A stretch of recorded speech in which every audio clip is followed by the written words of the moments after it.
From around 900 AD to the late medieval period, millions of European peasants discovered something that modern science has only recently confirmed. The frozen surface world was killing them, but 3 feet underground, the Earth itself held steady at 50 degrees year-round. While historians focused on kings and castles, archaeologists have been uncovering elaborate networks of underground shelters that kept entire families alive through brutal winters, Viking raids, and fires that consumed whole villages. These weren't desperate holes dug by frightened people. They were engineered survival systems passed down through generations, and the stories of the families who lived in them have been buried for centuries. Hey, if these help you drift off, subscribe if you feel like it, and I always like knowing where everyone's listening from. Drop your city and the time. It's kind of nice seeing all the different places. Alright, so we're heading back to medieval Europe, somewhere around the early 1300s. But before we go anywhere, get yourself comfortable. I mean it. Fix those pillows, pull up that blanket, because where we're going, you're going to want to be cozy. Trust me on this one. Your eyes open to darkness, not the soft darkness of your bedroom right now, with its familiar shadows and the gentle glow of whatever light source you've got going. This darkness is complete, the kind that presses against your face like a damp cloth, and the cold has already found you.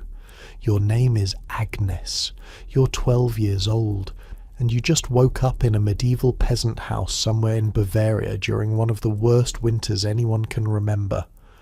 The straw beneath you crinkles as you shift, trying to pull the rough wool blanket tighter around your shoulders. It doesn't help much. The blanket's been worn thin from years of use, passed down from your grandmother who died before you could remember her face. Every breath you take comes out as a small cloud of vapour, barely visible in the darkness, but you can feel it cooling against your lips. The fire went out sometime in the night. Of course it did. Your father wolf will be angry about that. Not at you, but at himself. He'd stayed up late trying to keep it going, feeding it the last of the dried wood piece by piece. But exhaustion won. It always wins eventually. And now the single room you share with your family feels less like a home and more like the inside of an ice house. The walls around you are made of wattle and daub. That sounds fancy if you don't know what it means. It's basically sticks woven together and covered with a mixture of mud, straw, and probably some animal dung. Your house is held together by dirt and wishful thinking, and right now the wind is whistling through gaps in those walls like an unwelcome house guest that refuses to leave. You can hear your little brother Oswin breathing somewhere in the darkness. He's 7, and he's managed to burrow so deep into the straw pile that he's probably the warmest person in the house. Smart kid. Annoying, but smart. Your mother Edith is already awake. You can tell because you hear the soft scraping sound of her trying to coax the embers back to life. She's been doing this since before dawn, probably. The woman barely sleeps anymore. There's too much to worry about. Agnes, her voice cuts through the darkness. Come help me with the fire. You don't want to leave your blanket. Every fibre of your being is screaming at you to stay exactly where you are, curled into this tiny ball of barely there warmth. But you push yourself up anyway because that's what you do. That's what everyone does. You survive or you don't. There's not much in between. The floor is frozen earth beneath your feet. Literally frozen. You can feel the hard ridges where the mud has cracked and solidified. Your shoes are somewhere nearby, rough leather things that your father patched together from scraps, and you fumble around until your fingers close around them. The fire catches just as you reach your mother's side. A small flame. Pathetic, really. but it's enough to cast flickering shadows across her face. She looks tired. She always looks tired. But there's something else in her expression this morning. Something you haven't seen before. Your father wants to show you something today, she says, keeping her voice low so she doesn't wake Oswin. Something important. What is it? She doesn't answer. Just gestures toward the door with her chin, where grey morning light is starting to seep through the cracks in the wooden frame. Your father is standing outside when you emerge, wrapped in layers of wool and a thick cloak made from sheep's hide. The cold hits you like a physical force the moment you step through the doorway. It's the kind of cold that makes your lungs ache and your eyes water, the kind that seeps into your bones and stays there. The village is quiet. Too quiet, actually. Usually by this hour there's some activity. Farmers heading to check on livestock, women carrying water from the well, children running errands. But today the paths between the houses are empty except for the snow that fell during the night. Fresh powder covering everything in a deceptive blanket of white that makes the world look peaceful. It's not peaceful. Nothing about this world is peaceful. Come, your father says. Just that one word. He turns and starts walking toward the edge of the village, toward the low hills that rise beyond the last cluster of houses. You follow him because that's what you do. You don't ask questions. Not yet, anyway. The snow crunches beneath your feet as you walk. It's the only sound in the entire landscape, that rhythmic crunch, crunch, crunch that marks each step. Your father moves with purpose, like he knows exactly where he's going, which he does. He's been walking this path for 20 years, longer probably, since before you were born, when you reach the hillside. He stops. You look around, confused. There's nothing here. Just a gentle slope covered in snow, some bare trees in the distance, and a pile of stones that might have been a wall once but has long since crumbled into a scattered heap. Look carefully, your father says. You look.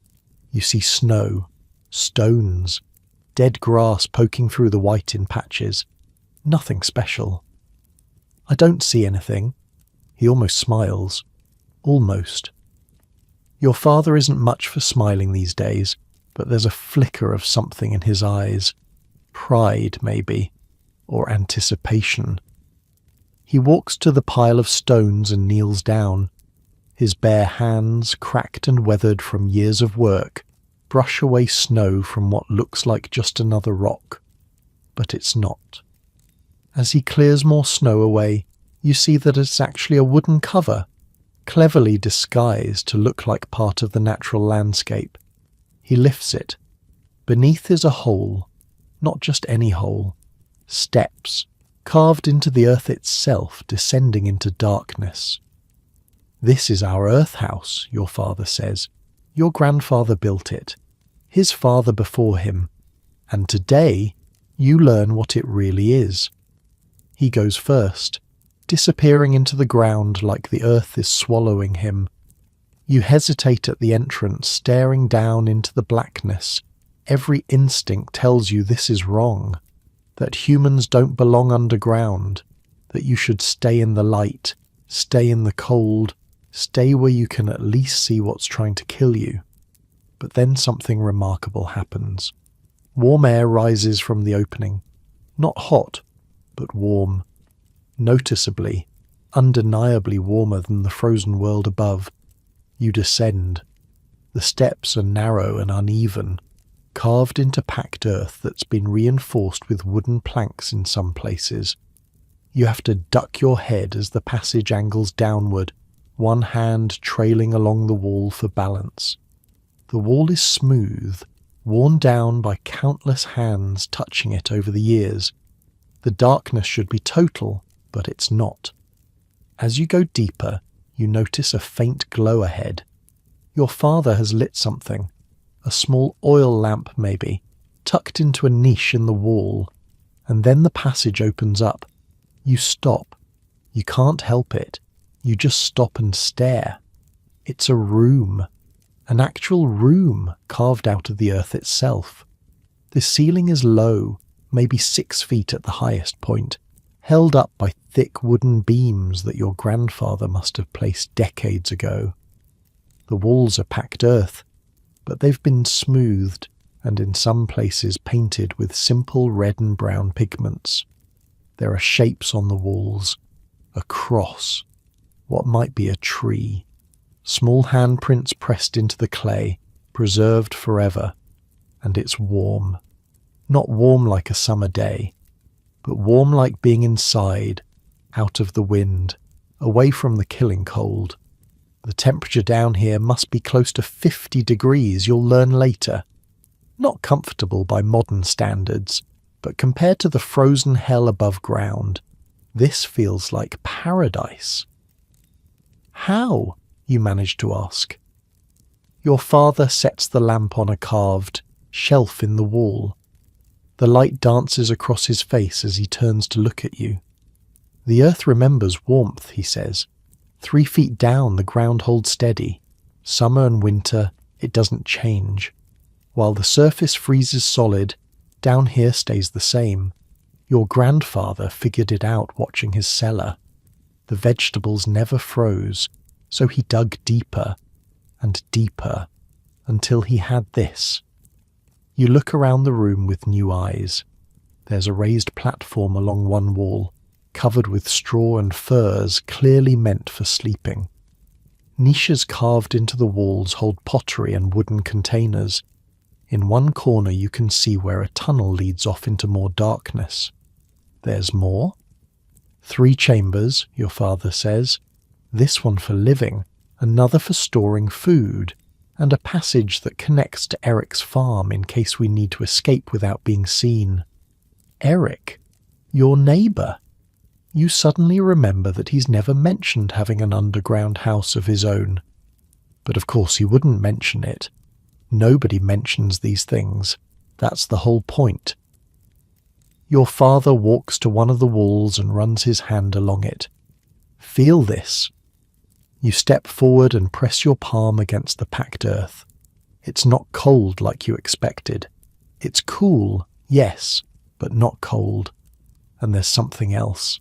The texture is different in this spot, rougher. Clay mixed with straw, your father explains. Like building a wall above ground, but stronger. The straw keeps it from cracking. The clay keeps the moisture out. Took my father 3 winters to get it right. Kept collapsing at first. He moves to the corner where the tunnel disappears. That passage angles downward for the first 10 feet. You know why? You shake your head. Cold air sinks. Warm air rises. By angling the entrance down, then up into this chamber, the cold air never reaches us. It settles at the lowest point of the tunnel and stays there. The warm air we create stays up here. He taps his temple. Your grandfather couldn't read a single word, but he understood something that the builders of great cathedrals probably never thought about. Something moves in the darkness of the tunnel. You tense, your hand instinctively reaching for anything you could use as a weapon. But it's just a rat scurrying along the wall before disappearing into a crack. Your father doesn't even flinch. Rats we can handle. It's the other things we built this for. What other things? He looks at you, really looks at you, in that way he has when he's about to say something he's been holding back. Men, he says simply. Men are what we hide from. The word hangs in the air between you. You've heard stories, of course. Everyone has heard stories. Raids on villages farther north. Armies passing through and taking whatever they wanted. Bandits who prey on isolated farms. But your village has been lucky. So far. Last winter, your father continues, word came that a band of armed men was moving through the forest. 20 of them, maybe more. Coming this way. You didn't know this. Nobody told you this. The whole village came down here. 43 people in 3 connected earth houses for 11 days. We heard them pass by overhead on the second day. Horses, wagons. They found the village empty and took what they could carry. The grain from the storehouse, most of the chickens, your mother's best cooking pot. He says that last part with something that might be dark humour. His wife's cooking pot, among the casualties of survival. But they didn't find us. They couldn't, because we weren't there. We were here. You look around the chamber again. 43 people, 11 days, in spaces like this, carved out of the raw earth by people who weren't architects or engineers, just farmers, just families, just people who wanted to live. Your father reaches up and takes something from one of the shelves, a piece of charcoal burnt down to almost nothing. See these marks on the wall? These lines? You look where he's pointing. Near the sleeping platform there's a series of scratches in the clay, short vertical lines grouped in sets of 5, 4 standing, 1 crossed through them. 11 days, your father says. Someone marked each one. I don't remember who. We were all just waiting and trying not to make any sound that might carry to the surface. The children were the hardest to keep quiet. Oswin wasn't born yet, but there were other little ones. He puts the charcoal back on the shelf. That's why you're here today, Agnes. Because someday you'll need to know this place exists. You'll need to know how to find it, how to survive in it, how to keep it working. The entrance is hidden for a reason. The tunnels connect for a reason. Everything down here is here for a reason, and now it's time for you to learn all of it. Above your head, somewhere in the world of light and ice and danger, a bell begins to ring. You both freeze. That's the village bell. It only rings for 2 reasons: fire or trouble approaching. Your father's face changes. The teaching moment is over. He's already moving toward the steps, toward the entrance, toward whatever's waiting above. Stay here, he says over his shoulder. If I don't come back in 1 hour, take your brother and your mother and come down. Use the tunnel to Eric's, he'll know what to do. And then he's gone, climbing up into the grey winter light, leaving you alone in the earth house that your grandfather built. You count your heartbeats in the silence. The lamp flickers. Somewhere above you hear shouting. 112, 113, 114. You're still counting when the shouting gets louder. Not the kind of shouting that comes from an argument between neighbours about whose pig got into whose garden. This is different. This is the kind of shouting that comes from throats that are already hoarse with fear. The lamp flame dances against the earthen walls, casting shadows that move like living things. You press yourself against the sleeping platform, fingers digging into the straw, and you wait. How long has it been? 5 minutes? 10? Your father said 1 hour. 1 hour before you're supposed to get your mother and Oswin and bring them down here. But you don't have any way to measure time. There's no church bell marking the hours down here. No sun moving across the sky, just darkness and the small circle of light from that single lamp and the sound of your own breathing. Footsteps, heavy, fast, coming down the passage. Your heart slams against your ribs so hard you're surprised it doesn't crack them. You look around for something, anything, you could use as a weapon. There's a wooden ladle in one of the wall niches. It's not much, but it's better than nothing. The footsteps get closer, and then your mother's face appears in the lamplight, and behind her, your father carrying Oswin in his arms.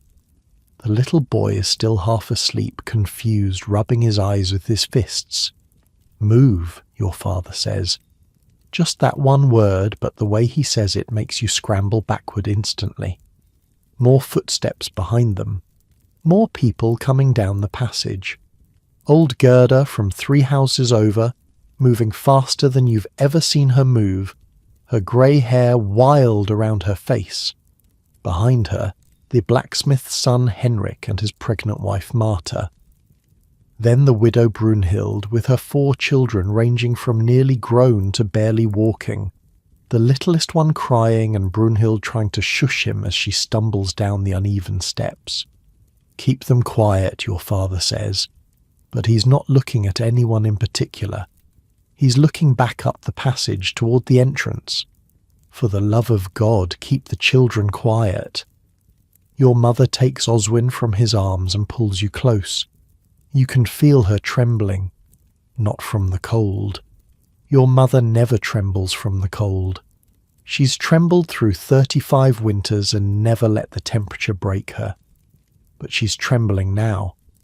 What's happening, you whisper.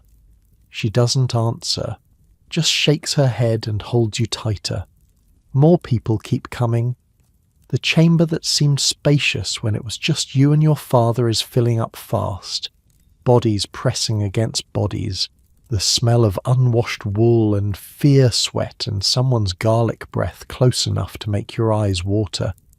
You can hear other sounds now too, coming from somewhere beyond this chamber. People moving into the connected spaces. Eric's earth house must be filling up as well.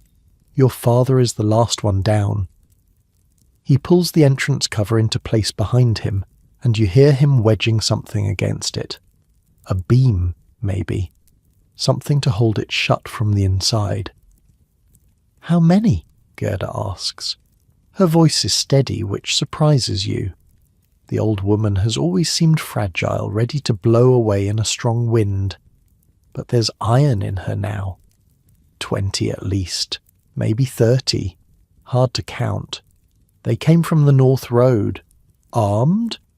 Swords, axes, some on horseback. Your father's voice drops lower. They have a wagon. A wagon. That means they're planning to take things. You're not sure why that makes it worse, but it does. They're not just passing through. They came here on purpose. They came here to steal. Did anyone see you come this way? That's Henrik, the blacksmith's son. His arm is wrapped protectively around Marta's shoulders. Her belly is huge, round as the moon. She must be close to her time. I don't think so. Most of them headed for the storehouse first. They'll be busy for a while.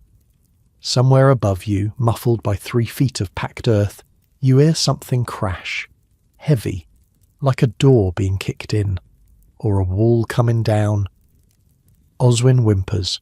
Shh, shh, little one. Your mother's voice is barely a whisper. She rocks him against her chest like he's still a baby. We're playing the quiet game now. Remember the quiet game. Whoever makes the least noise wins. He looks up at her with wide eyes. He's 7. Old enough to know something is very wrong. Young enough that he can still be fooled into thinking it's a game. The widow Brunhild is having less luck with her youngest. The toddler is maybe 2 years old, and she doesn't understand games. She understands that it's dark and crowded and scary, and she wants to cry about it. Her older siblings are trying to help, making silly faces, offering her a carved wooden horse to play with, but nothing's working. Give her to me, Gerda says. Brunhild hesitates. I raised 6 of my own and buried 4. Give her to me.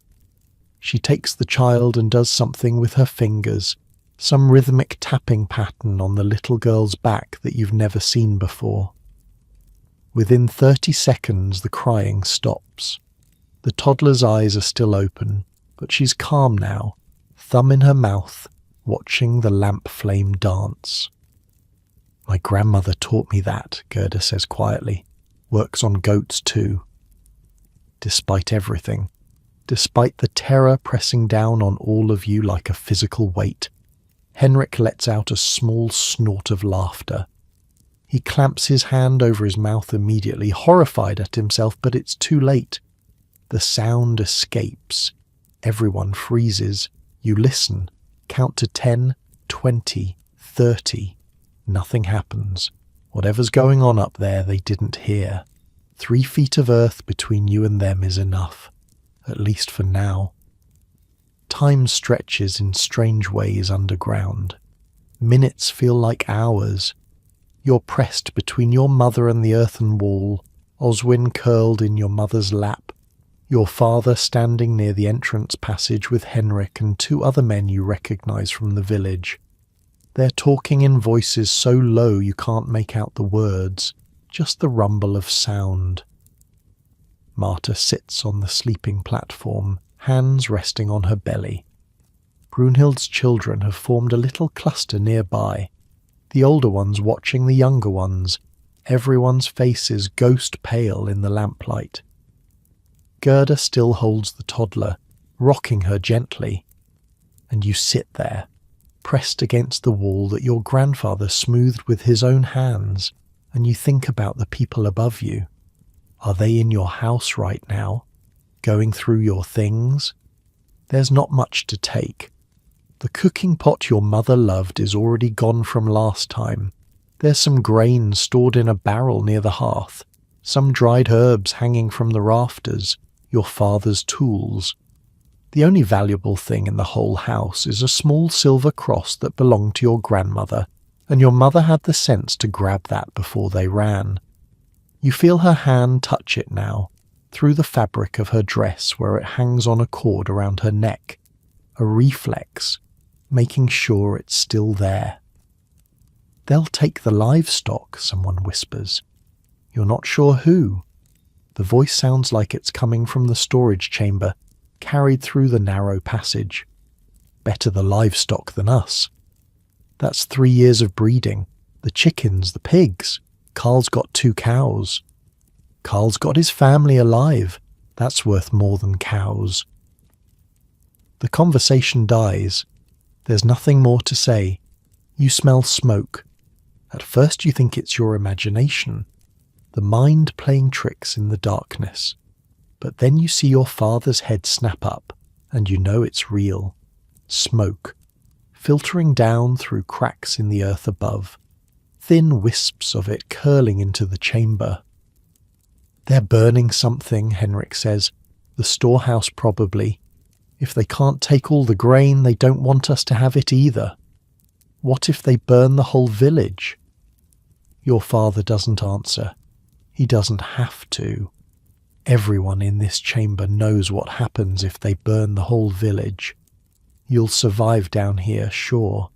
The fire can't reach you through 3 feet of packed earth. But when you come up, there'll be nothing left. No houses, no barns, no food except what's stored in these underground chambers, and winter has barely begun. The smoke gets thicker, not enough to choke on, but enough that the air tastes different. Acrid. Wrong. Marta coughs, covers her mouth immediately, eyes wide with apology. Her husband moves closer, shielding her body with his own like that could somehow protect her from the smoke. There's air coming through the passage, your father says. The tunnel to Eric's. His entrance is on the other side of the hill. The smoke can't reach that far. Then we move that way. Slowly, quietly. Everyone follow me. The next few minutes are a blur of shuffling bodies and whispered directions. You keep one hand on your mother's dress, terrified of losing her in the darkness as you move through the narrow passage. The stone walls press in on both sides. You can feel the ceiling getting lower. At one point you have to duck, then crouch, then practically crawl for about 10 feet before the passage opens up again. Eric's chamber is smaller than yours. Somehow there are already people here. His wife Inga and their 3 children, plus the tanner's family and old Hans who lives alone at the edge of the village and smells like the goats he keeps. 43 people. That's how many your father said hid here last time. You look around at the faces trying to count. You lose track somewhere around 35. The lamplight doesn't reach everyone. The smoke won't follow us here, Eric says. He's a big man, bigger than your father, with hands like bear paws. The entrance slopes up before it goes down, like a chimney in reverse.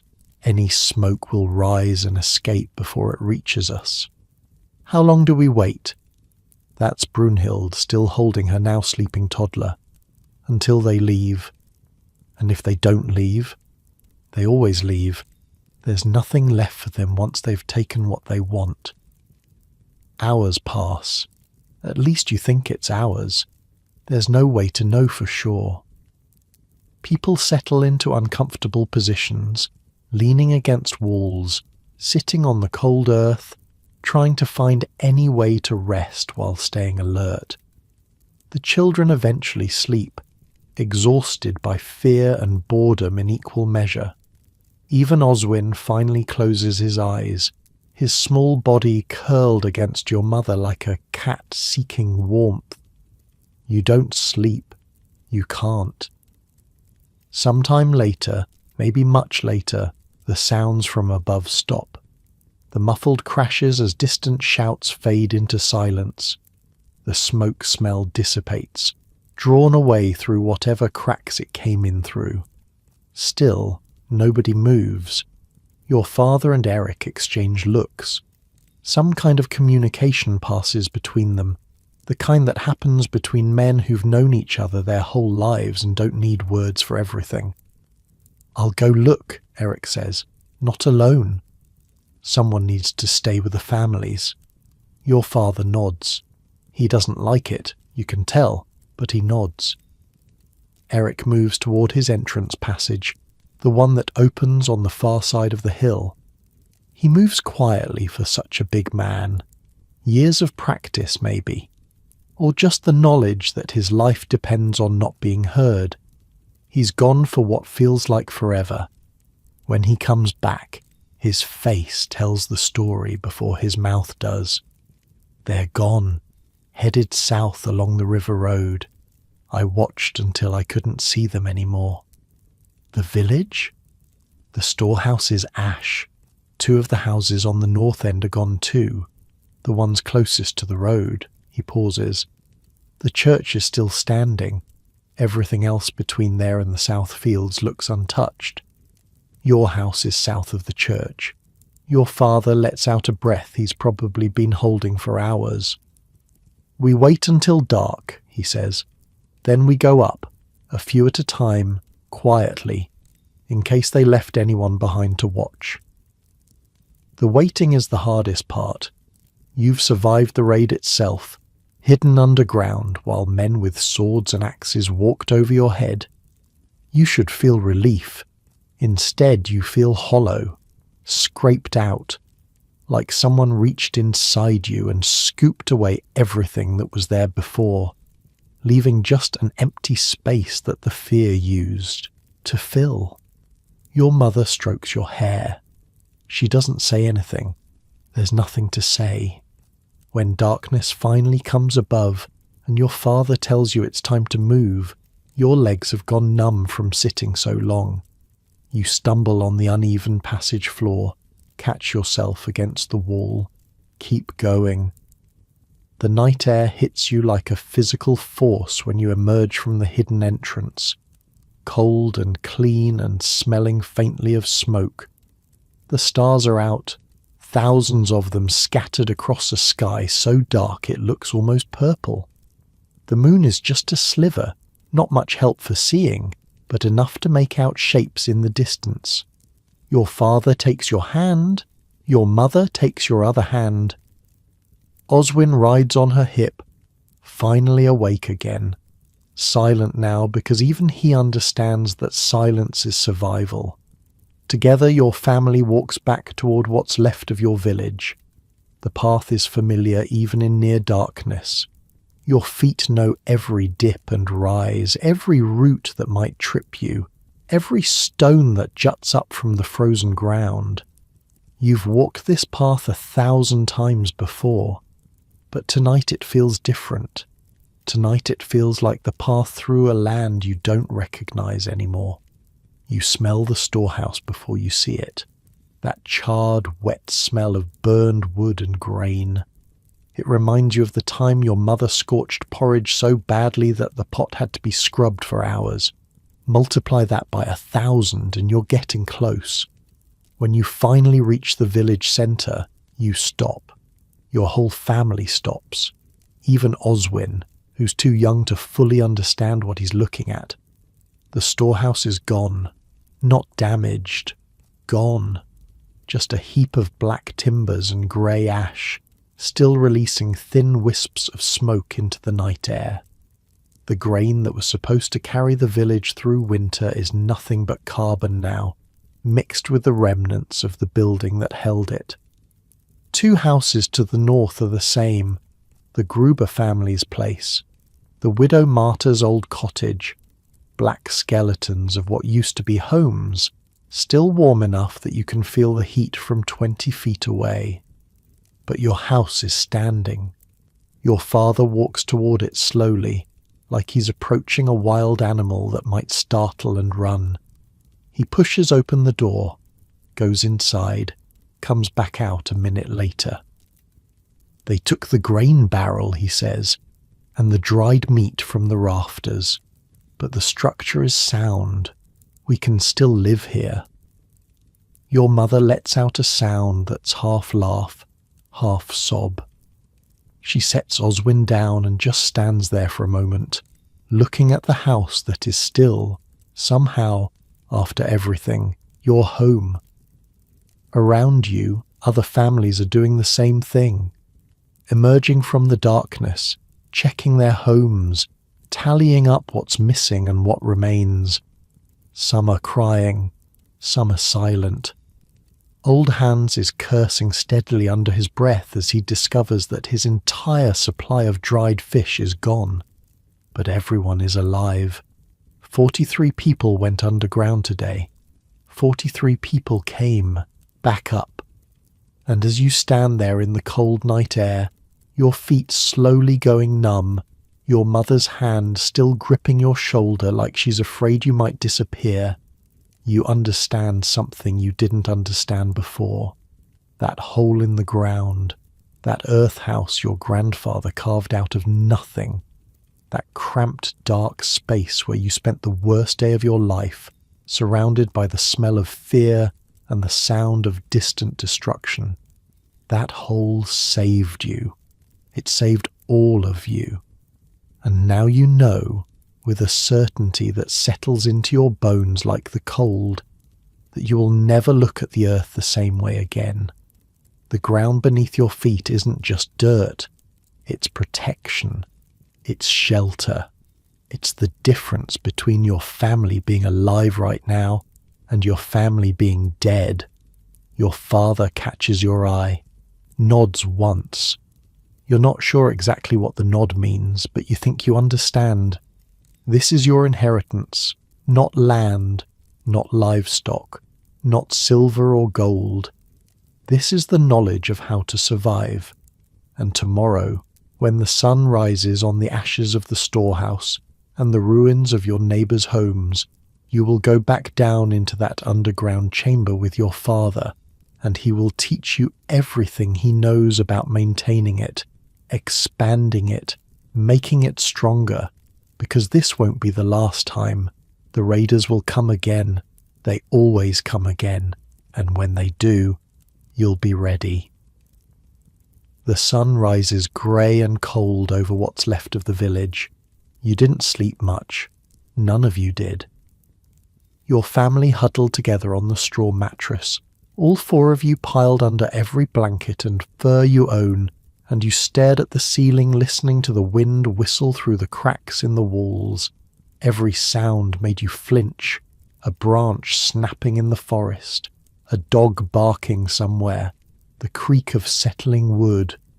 Your brain kept insisting the raiders were coming back, even though your father said they were gone, even though you watched them disappear down the south road yourself. But morning came anyway, like it always does, and with it comes the full weight of what happened. The village gathers in front of the church. It's the only building big enough to hold everyone, and Father Bernard has opened the doors even though it's not Sunday. His face looks 10 years older than it did yesterday. Everyone's face does. The storehouse is gone, the headman says. His name is Otto, and he's been running this village for longer than you've been alive. He's a big man, barrel-chested, with a voice that carries across fields when he needs it to. But today his voice sounds thin, worn down. That was 3/4 of our winter grain. The rest was in individual homes. Some of it's been taken, some is still there. He looks around at the gathered faces. About 60 people in total, counting the children. Not everyone survived the night unscathed. Marta, Henrik's pregnant wife, started having pains during the hours underground and had to be carried back to her house. The widow Brunhild's oldest boy twisted his ankle badly in the dark. Old Hans is still complaining about his fish, though nobody's really listening to him anymore.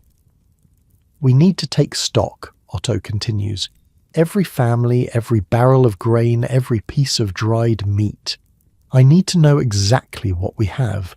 Then we figure out how to make it last until spring. Your father steps forward.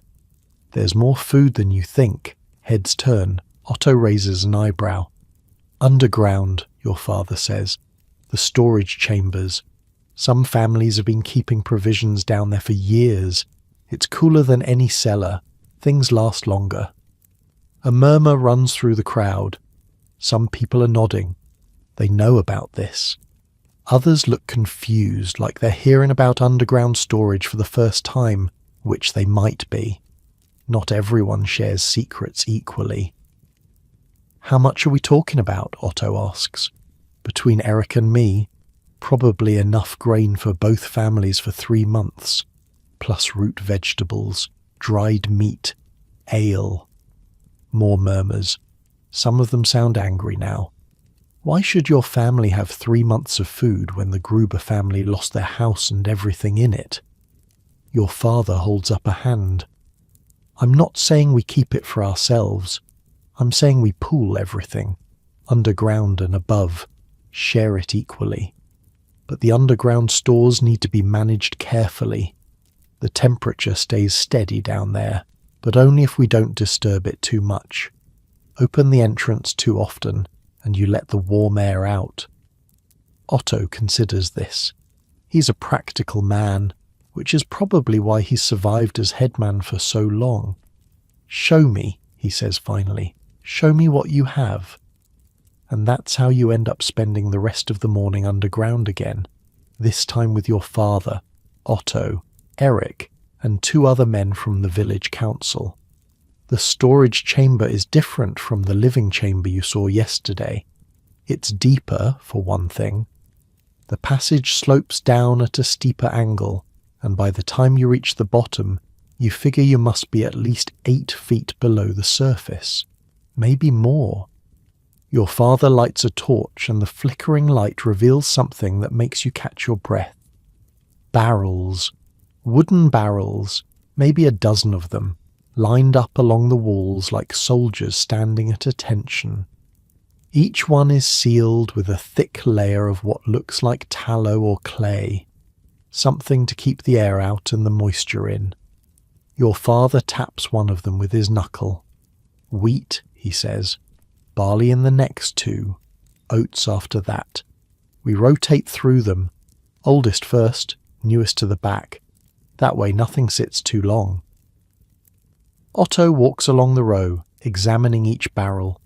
His expression is unreadable, but you can see his mind working, calculating how many days of food this represents. And over here. Your father moves to the opposite wall, where the floor changes texture. Instead of packed earth, there's a large rectangular pit filled with sand. He crouches down and digs his hand into it, coming up with a carrot, still orange, still firm. It looks like it was pulled from the garden last week, not 3 months ago. Carrots, parsnips, turnips, onions. He gestures to different sections of the sand pit. Keep them separated or the smell transfers. Learned that the hard way when everything tasted like onions for a month. How long do they last like this? Otto asks. All winter, if you do it right. The sand keeps them from touching each other, so one rotten vegetable doesn't spread to the rest, and the temperature down here stays steady enough that they don't freeze. You look around the chamber with new eyes. There's a whole system here that you never knew existed. Niches carved into the walls hold ceramic pots with wooden lids. Your father opens one and the smell hits you immediately. Honey. Sweet and thick and golden even in the dim torchlight. That's the medieval version of sugar, he explains to Otto, though of course Otto probably already knows this. Lasts forever, never goes bad, worth more than silver sometimes. Another niche holds smaller pots sealed with wax. Herbs, your father says, dried and preserved. Your wife can make anything taste decent if you've got the right herbs. But it's the sealing that really gets you. You tilt your head back and see them, dozens of them. Legs of pork cured with salt until they're hard as wood. Strings of dried fish, their scales catching the torchlight. Sausages, dark and wrinkled, hanging from hooks driven into the wooden support beams. The smell is something else. Not bad exactly, but strong. Salt and smoke and fermented meat and something that might be aged cabbage. It's the smell of survival, the smell of making do. We smoke the meat above ground first, your father says, noticing where you're looking. Then bring it down here. The cold, dry air keeps it from spoiling. No flies either. The flies don't like it this far underground. Smart, Otto says. It's the first time you've heard him sound genuinely impressed rather than just calculating. My father figured most of it out. Trial and error mostly. Lost a whole season's worth of pork one year because he hung it too close to where the water drains. Had to dig new channels after that. He points to the floor, and now you notice the subtle slope. The chamber isn't flat. It angles slightly toward one corner, where there's a small depression lined with stones. Water gets in eventually. Rain seeps down, snow melts. If you don't have a way to drain it, you're living in a swamp by spring. This carries it down to a lower chamber, basically just a pit that fills up slowly. I empty it twice a year. Otto has been quiet for a while, taking all of this in. Finally he speaks. How many families in the village have setups like this?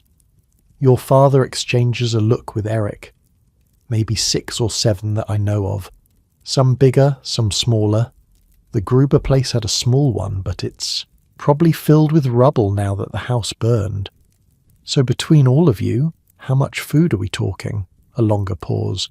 Your father does some mental math. Enough to keep maybe 30 people alive through the winter, if we're careful, if we ration properly. There are 60 of us. I know. The silence that follows is heavy. 30 people's worth of food, 60 mouths to feed. The math doesn't work no matter how you arrange it. There's another option, Eric says. He's been quiet until now, letting your father do the talking. But his voice carries a weight that makes everyone turn to look at him. The forest, Otto frowns. The forest is the Lord's land. Hunting there means your hand on a chopping block. I'm not talking about hunting. I'm talking about gathering. Nuts, roots. There are plants that grow through the winter if you know where to look. My grandmother knew them all, taught my mother taught my wife. That's women's work, one of the other councilmen mutters. Women's work might be what keeps us alive, Eric snaps back. You want to tell me your pride is worth more than your children's bellies? The councilman doesn't have an answer for that. Otto holds up a hand before the argument can escalate. We'll do both. Pool the underground stores, send gathering parties into the forest, and pray for an early spring. He looks at your father. Can you teach others to build these underground storage chambers? Not everyone has one. It takes time, more time than we have before the hard freeze sets in, but I can show them how to expand what they've got. Add capacity. It's easier to make a hole bigger than to dig a new one. Then that's what we'll do. The meeting breaks up after that. Men scatter to their various tasks, faces grim but purposeful. Having a plan helps. Even a desperate plan is better than no plan at all. Your father stays behind in the storage chamber after the others have left. You stay with him. You're not sure why. Maybe because you're still trying to process everything you've seen down here. Maybe because you sense he has more to teach you. He moves to one of the walls where there are marks scratched into the clay, lines and symbols that don't make immediate sense. This is how we keep track, he says, running his finger along the marks. Each line is a barrel. Each mark tells me what's inside and when it was stored. These circles mean grain. These crossed lines mean meat. The numbers are months. You can read numbers, he almost laughs. I can count, Agnes. I'm not educated, but I'm not stupid either. Besides, this isn't really reading. It's more like remembering. I made the system, so I know what each mark means. If I died tomorrow, nobody else could read it. Then teach me. He looks at you, really looks at you, the way he did yesterday morning before everything fell apart. There's something in his eyes that might be pride, or relief, or maybe just exhaustion mixed with hope. All right, he says, we'll start with the basics. For the next hour you learn, not from books because there are no books, not from a teacher because there are no teachers, just from your father, crouching beside you in the dim light of a torch, scratching symbols into clay with a pointed stick. Circle means grain. How many circles tells you how many barrels. A slash through the circle means the barrel is opened and being used. A cross means it's empty and needs to be refilled. Crossed lines mean meat. Position on the wall tells you which hook it's hanging from. A dot next to the crossed lines means pork. 2 dots mean fish. 3 dots mean sausage. The numbers are simpler. 1 mark for each month since storage. When the marks reach 12, the food is probably no good anymore, though some things last longer than others. Honey never gets marks because honey never goes bad. Your father thinks it might actually be immortal. What about the vegetables, you ask, pointing toward the sandpit? Those I don't track. Too many of them, and they move around too much.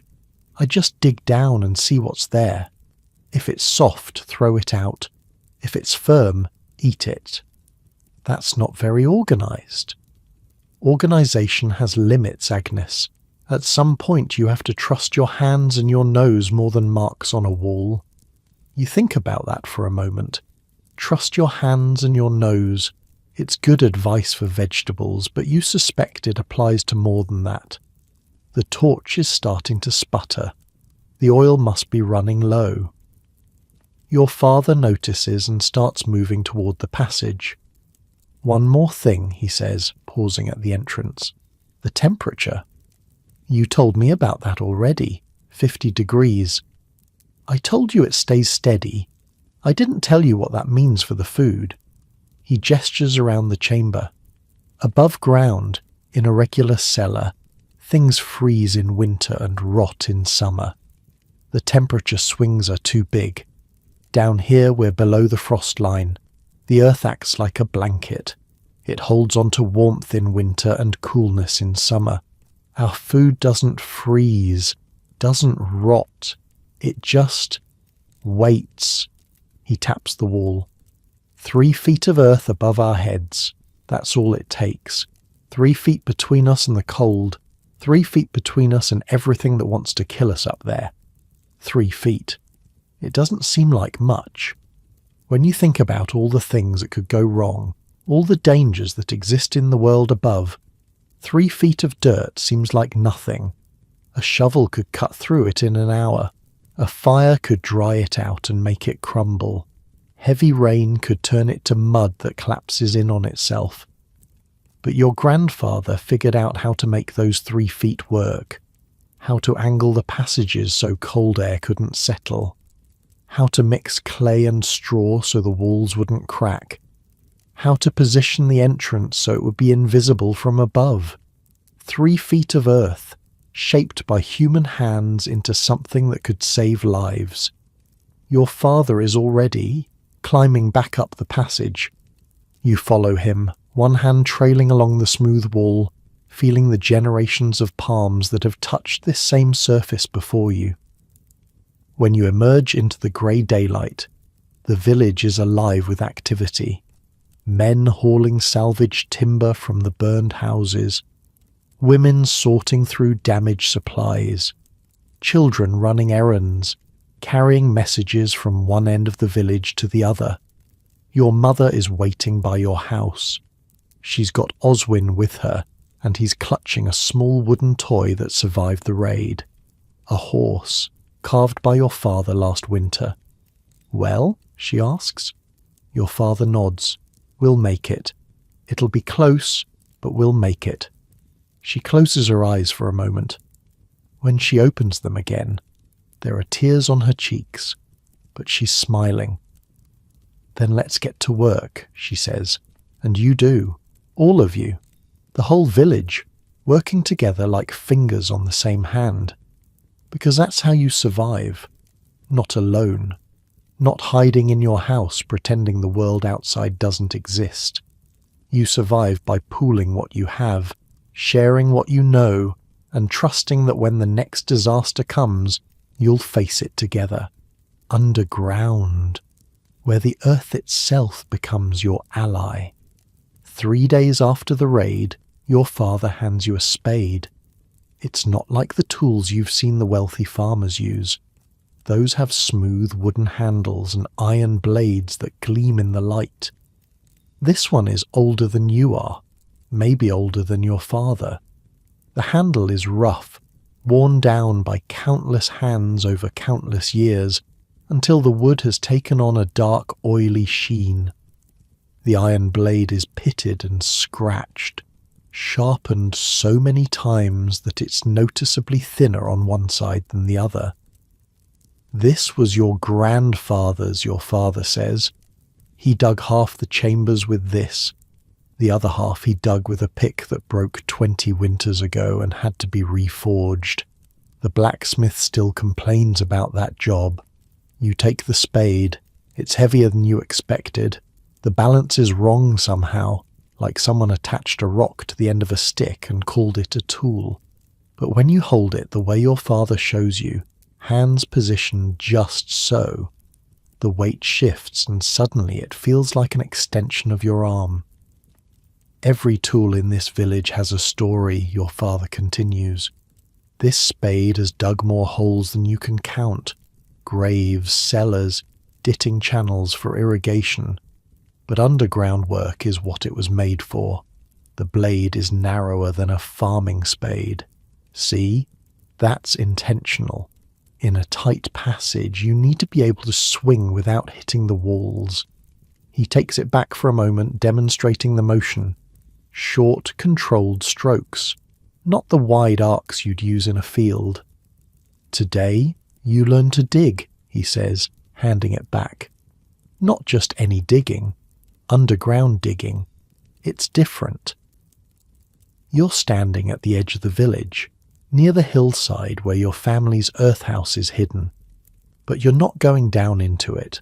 Instead, you're standing in front of a patch of ground that looks exactly like every other patch of ground around it.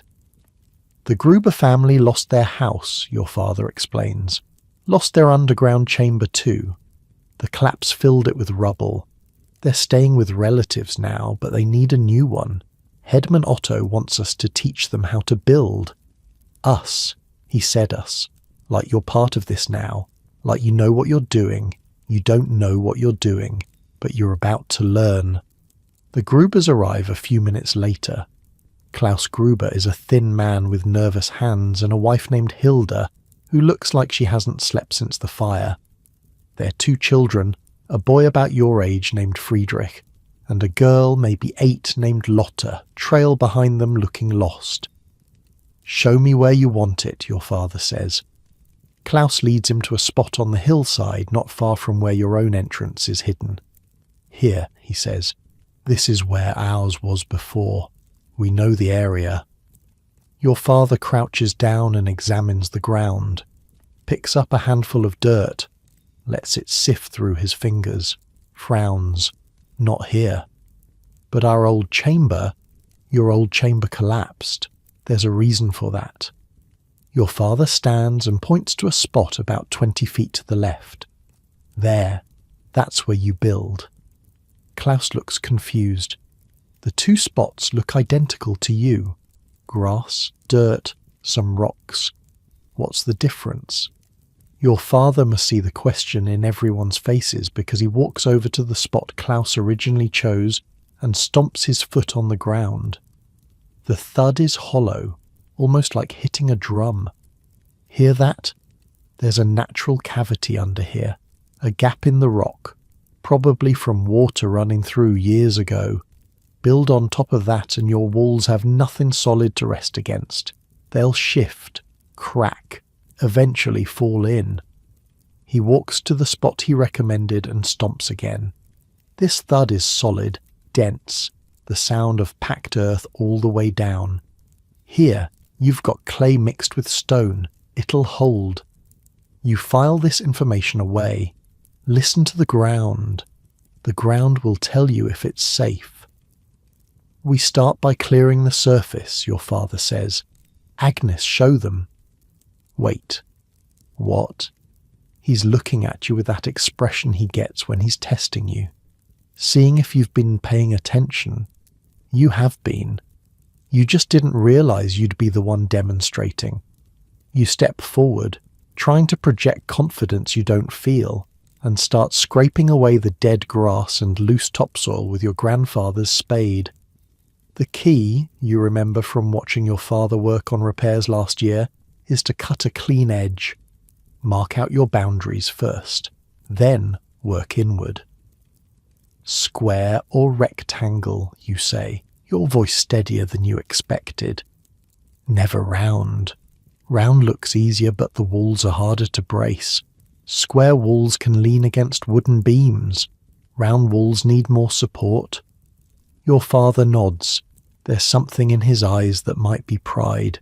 You cut a rectangle into the earth, about 6 feet by 8 feet. Big enough for a storage chamber, small enough to dig in a reasonable time. The grass comes away in clumps, roots clinging to the soil like they're trying to hold on. "Now," your father says, taking over, "we dig." And you do, for hours. The first foot is the hardest, which doesn't make sense until your father explains it. The surface layer is full of roots, rocks, old bones from animals that died here years ago. Every thrust of the spade hits something that stops you cold. You spend as much time clearing debris as you do actually moving earth. But once you get past that first foot, things change. The soil becomes more uniform. Clay, mostly, packed tight by the weight of everything above it. It doesn't crumble when you cut into it. It holds its shape like bread dough, dense and heavy. "This is what you want," your father says, holding up a clod of the clay. "See how it sticks together? When we pack this into walls, it'll stay put. Sandy soil falls apart. Pure mud turns to slop when it rains. But clay mixed with a little sand and a little rock, that's your building material right there." The sun moves across the sky. Your arms start to burn, then your shoulders, then your back. Muscles you didn't know you had are screaming at you to stop, but you don't stop because everyone else is still digging, and you're not going to be the first one to quit. By midday, the hole is 3 feet deep. Your father calls for a rest. You collapse against a tree, breathing hard, and wonder how anyone ever built anything before machines existed. Your grandfather dug chambers twice this size with nothing but hand tools. It seems impossible now. Superhuman. The hard part is over, your father says, handing you a water skin. First 3 feet are the worst. After that, the earth is more consistent. Fewer surprises. How deep do we go? For storage, 6 feet is enough. For living quarters, 8 is better. Deeper means more stable temperature, but it also means more digging and more risk of hitting water. Water, right. You remember what he said before about the water table. Building near rivers during dry seasons means flooding come spring. How do you know where the water is? Your father points to a cluster of trees about 30 yards away. See how those willows are greener than everything else? Their roots go deep. They're drinking from groundwater that's close to the surface. Dig there and you'll hit water within 4 feet. Dig here, where the grass is shorter and browner and the water's much deeper, maybe 12 feet, maybe more. You look around with new eyes. The landscape that seemed flat and featureless before is suddenly full of information. The height of the grass, the types of trees, the way the ground dips slightly in some areas and rises in others.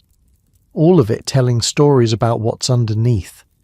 The afternoon is spent learning about walls. Your father shows you how to mix clay with straw, working the two together until the straw is evenly distributed throughout. The straw acts like bones inside the clay, holding everything together. Without it, the walls would crack every time the temperature changed. With it, they flex just enough to survive. Some builders use animal hair instead of straw, your father explains, kneading a lump of the mixture between his palms. Works better, actually. Stronger bond. But you need a lot of it, and unless you're slaughtering a whole herd, you won't have enough. Straw we've got plenty of. He hands you a lump to work. The clay is cold against your skin, gritty with sand and bits of stone. The straw pokes at your fingers as you knead, leaving small scratches that you know will sting later when you wash. The trick is getting the mixture wet enough to stick but dry enough to hold its shape. Too wet and it sags, too dry and it crumbles. You'll learn the feel of it after a while. Your hands will know before your head does. Like a rope bridge, your father says. A solid bridge breaks when it swings. A rope bridge moves with the wind. Same thing here. The walls need to give a little or they'll give a lot. There's also the matter of wood. Every underground chamber needs support beams and good timber is precious. But here's something your father shows you that changes how you think about it. See this beam? He points to a crooked piece of wood he salvaged from the Gruber's burned house. It's curved, twisted, the kind of thing a carpenter would throw away without a second thought. Above ground, this is garbage, but down here, perfect. He positions it against the wall of the new chamber. The curve fits naturally into the corner, bracing against both surfaces at once. Straight beams push in one direction. Curved beams spread the force out. Underground, where the earth is pressing from all sides, curved is better than straight every time. You think about the wooden beams in your own family's chambers. How many of them are crooked pieces that got rejected from other projects? Suddenly your grandfather seems even more clever than before. He wasn't just building with scraps because that's all he had. He was building with scraps because scraps were better for this kind of work. Hilda Gruber turns out to have a talent for the clay work. Her hands, which looked so tired and lost this morning, work the clay mixture with surprising skill. She's used to kneading bread dough, she explains. This isn't so different.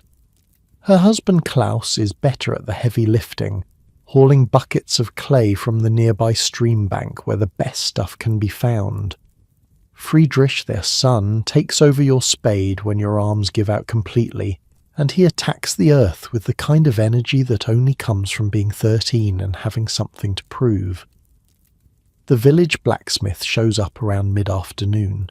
His name is Conrad, and he's built like the forge he works at, all broad shoulders and thick, arms covered in old burn scars. He's carrying a pick over one shoulder like it weighs nothing. "Heard you might need this," he says, dropping it at your father's feet. Your father examines the pick. It's not new, but it's been well maintained. The iron head is sharp, the wooden handle smooth.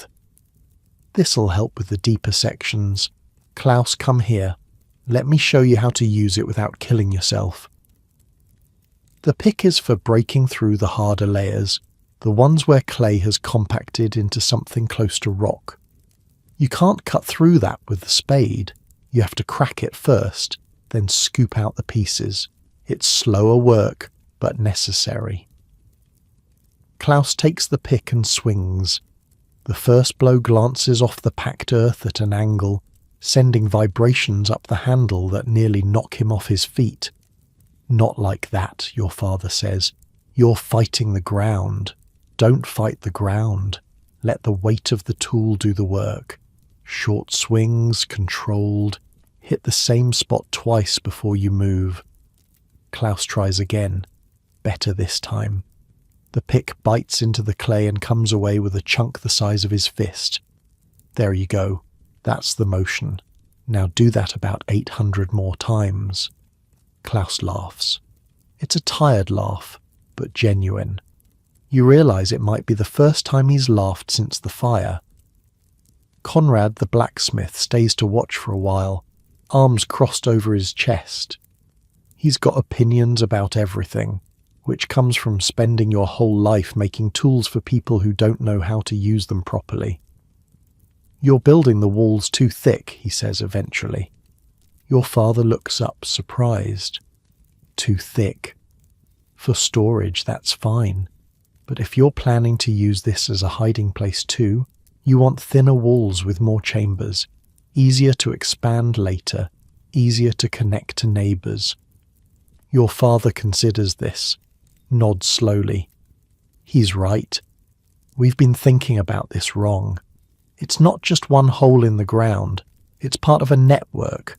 The more connections, the more escape routes. So you adjust. Make the walls thinner. Plan for a passage that will eventually connect to your family's chambers, giving the Grubers a way out if their entrance gets blocked.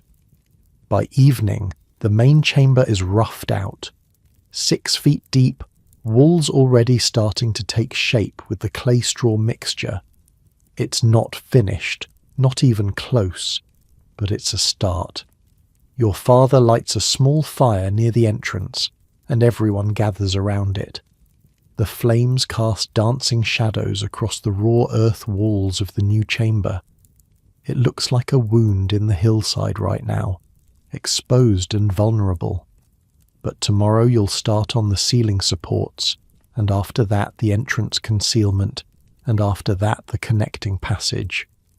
Layer by layer, like building anything worth building. One step at a time. "My grandfather told me something once," your father says, staring into the fire. "He said the earth doesn't care about us, doesn't love us, doesn't hate us. It's just there. But if you learn to work with it instead of against it, if you listen to what it's telling you, it'll shelter you better than any king's castle." Klaus Gruber is sitting with his arm around his wife. Their children are already half asleep, exhausted from a day of work they've never done before. But there's something different in Klaus's face now. Something that wasn't there this morning. Hope, maybe. Or just the knowledge that he's not helpless. That he can build something with his own hands that will protect his family. You feel it too. Your muscles ache.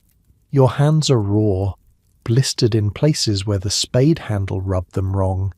You're covered in clay dust and sweat and probably smell like a stable. But underneath all of that, there's a quiet satisfaction. You dug today, you built, you learned, and tomorrow you'll do it again. Your mother finds you as the fire is dying down and the families are starting to head home. She's been helping organize the food distribution all day, making sure everyone gets their share of the pooled supplies. You did good, she says simply. It's not much. 3 words. But from your mother, who doesn't waste words on things she doesn't mean, it feels like a blessing. You walk home together through the dark, your father on one side, your mother on the other, Oswin already asleep and being carried over your father's shoulder. The stars are out again, thousands of them scattered across the sky like someone spilled a bag of diamonds. Somewhere in that sky, you think, there might be gods watching, or maybe not. Maybe there's nothing up there but cold light from fires so far away they burned out before your grandmother's grandmother was born. But down here, beneath your feet, there's earth, solid, reliable, eternal earth, and you're learning its secrets, one spadeful at a time. The thought carries you home, through the door of your small house, into the straw bed that suddenly feels softer than anything you've ever slept on. You're asleep before your head touches the pillow. And for the first time since the raid, you don't dream about fire. 2 weeks into winter, your father takes you on what he calls the walking tour. You know our chambers, he says, pulling on his heaviest cloak against the morning chill. You know Eric's, but there's more, a lot more, and if something happens to me, you need to know the whole network. The whole network. The words send a little thrill through you, half excitement and half fear. You knew there were tunnels connecting different families. You've been through the one to Eric's twice now, but you didn't realize there was a whole system. How many are there? 7 families connected directly, 3 more that are close enough to reach through exits on the other side of the hill. Your father counts on his fingers. That's about 30 adults who can move underground without ever coming to the surface. Add the children, and we're pushing 50. 50 people, an entire village within a village, hidden beneath the frozen earth.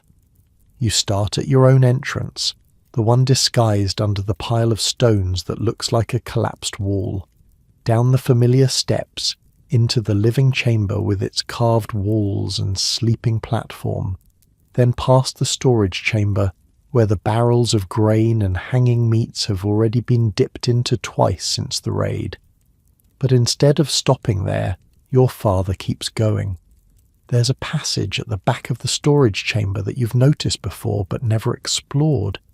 It's narrower than the main corridors, barely wide enough for your shoulders. Your father has to turn sideways to squeeze through. This is a schlupf, he says, his voice echoing strangely in the tight space. A slip passage. Connecting tunnels are built narrow on purpose, makes it harder for attackers to follow. One person with a knife could hold off an army in a space like this. You believe him. The walls press in on both sides and you have to duck your head to avoid scraping against the ceiling. If someone tried to fight in here, they'd barely be able to swing their arm. The schlupf opens into another chamber after about 20 feet. This one is smaller than yours, maybe half the size, but decorated differently. Instead of the simple crosses and handprints that cover your walls, these walls are covered in carved animals. Deer, birds, what might be a boar. The work is rough but detailed, each animal caught mid-motion like they're about to leap off the clay and run. This is the Müller family's shelter, your father says. Old Franz carved these when he was young, said it kept him sane during the long winters. Old Franz is dead now, has been for years, but his carvings are still here, still watching over whoever takes shelter in his chambers. His son Bertram lives above ground with his wife and 3 children. They weren't home during the raid. Lucky. Or maybe not luck. Maybe Bertram knew something was coming and got his family out early. From here, 2 more connections. Your father points to opposite walls where narrow passages disappear into darkness. That way leads to the Vogels.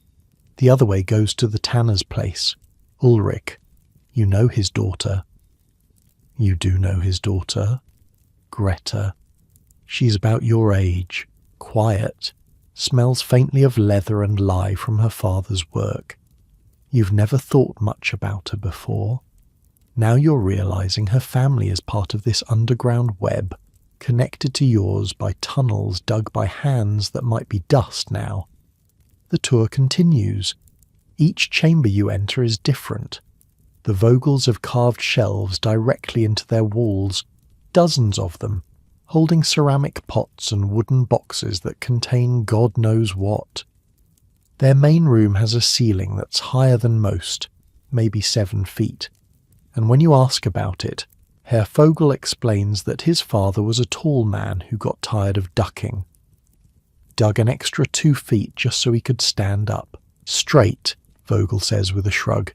Took him an entire summer, but then my father was a stubborn man.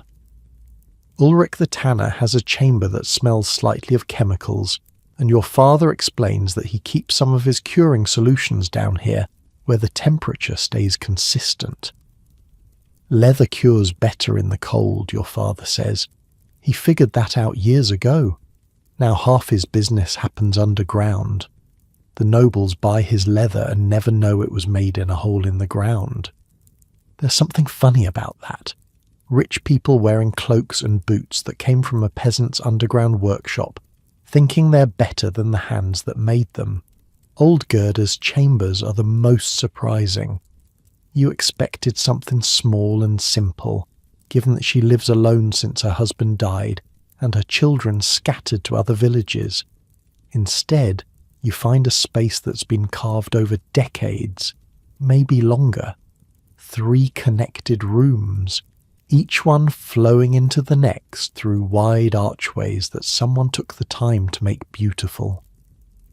Her husband started this before I was born, your father says. Kept adding to it year after year.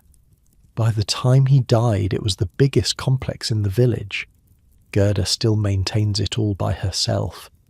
The old woman is down here now, sitting on a carved bench in the main room. She looks different underground. Younger, somehow. More at ease.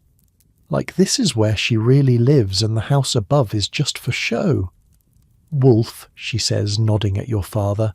And little Agnes. Learning the ways, are you? Trying, you say. Good. We need more young ones who understand. Too many people think they can just dig a hole and call it safe. It takes knowledge. Takes patience. She gestures around her chamber. My husband spent 40 winters perfecting this. Every angle, every passage, every stone. And I've spent 20 more keeping it from falling apart. You maintain all this yourself? She laughs, a dry sound like leaves rustling. What else am I going to do? Sit in my house and wait to die? Down here I'm useful. Down here my hands remember what they're for. Your father leaves you with Gerda for an hour while he checks on some repairs elsewhere in the network. The old woman takes this as an opportunity to educate you in ways your father apparently hasn't. Men dig, she says, leading you through her chambers with a lamp. That's what they're good at. Moving earth, building walls, but women maintain. We're the ones who notice when something's wrong before it becomes a disaster. She stops at a wall and presses her palm against it. Feel this. You put your hand next to hers. The clay is cool, slightly damp. That's moisture seeping through. Not enough to worry about today. But if nobody deals with it, in 6 months this wall is mush. She pulls out a small pouch from her belt and removes what looks like a paste made from fat and ash. You smear this on the wet spots, seals the pores in the clay, stops the water from getting worse, she demonstrates, rubbing the paste into the wall in circular motions until it disappears into the surface. Once a month, I walk every wall in this complex, takes half a day. Most of the time I find nothing, but the times I do find something, that's when it matters. She also shows you what to look for in the support beams. Cracks that run along the grain, which are fine. Cracks that run across the grain, which mean the wood is failing and needs to be replaced before it brings the ceiling down. There's a beam in her back chamber that she's been watching for 3 years, waiting to see if a hairline crack will spread or stay stable. Some problems you fix right away, some you watch and wait. The trick is knowing which is which. She hands you a small jar of the sealing paste. Take this. Start maintaining your family's chambers. Your father digs, your mother cooks. But someone needs to walk the walls. Someone needs to catch the problems before they become disasters. You take the jar. It's heavier than it looks, the fat and ash mixture dense and cold against your palm. A responsibility, given physical form. You follow her through more passages, learning as you go. There are ventilation shafts, narrow holes that angle up to the surface to let fresh air in without letting cold air settle. They're disguised above ground as animal burrows or gaps between rocks. You'd never notice them if you didn't know to look. There are drainage channels, carved into the floors with subtle slopes that guide any water toward collection pits, where it can be scooped out. There are storage niches built into unexpected places, behind support beams and underfloor platforms, hiding spaces within hiding spaces. And then there are the false walls. Gerda shows you one in her deepest chamber. It looks like every other wall, packed clay reinforced with straw. But when she presses a certain spot, a section of it swings inward on a hidden wooden frame.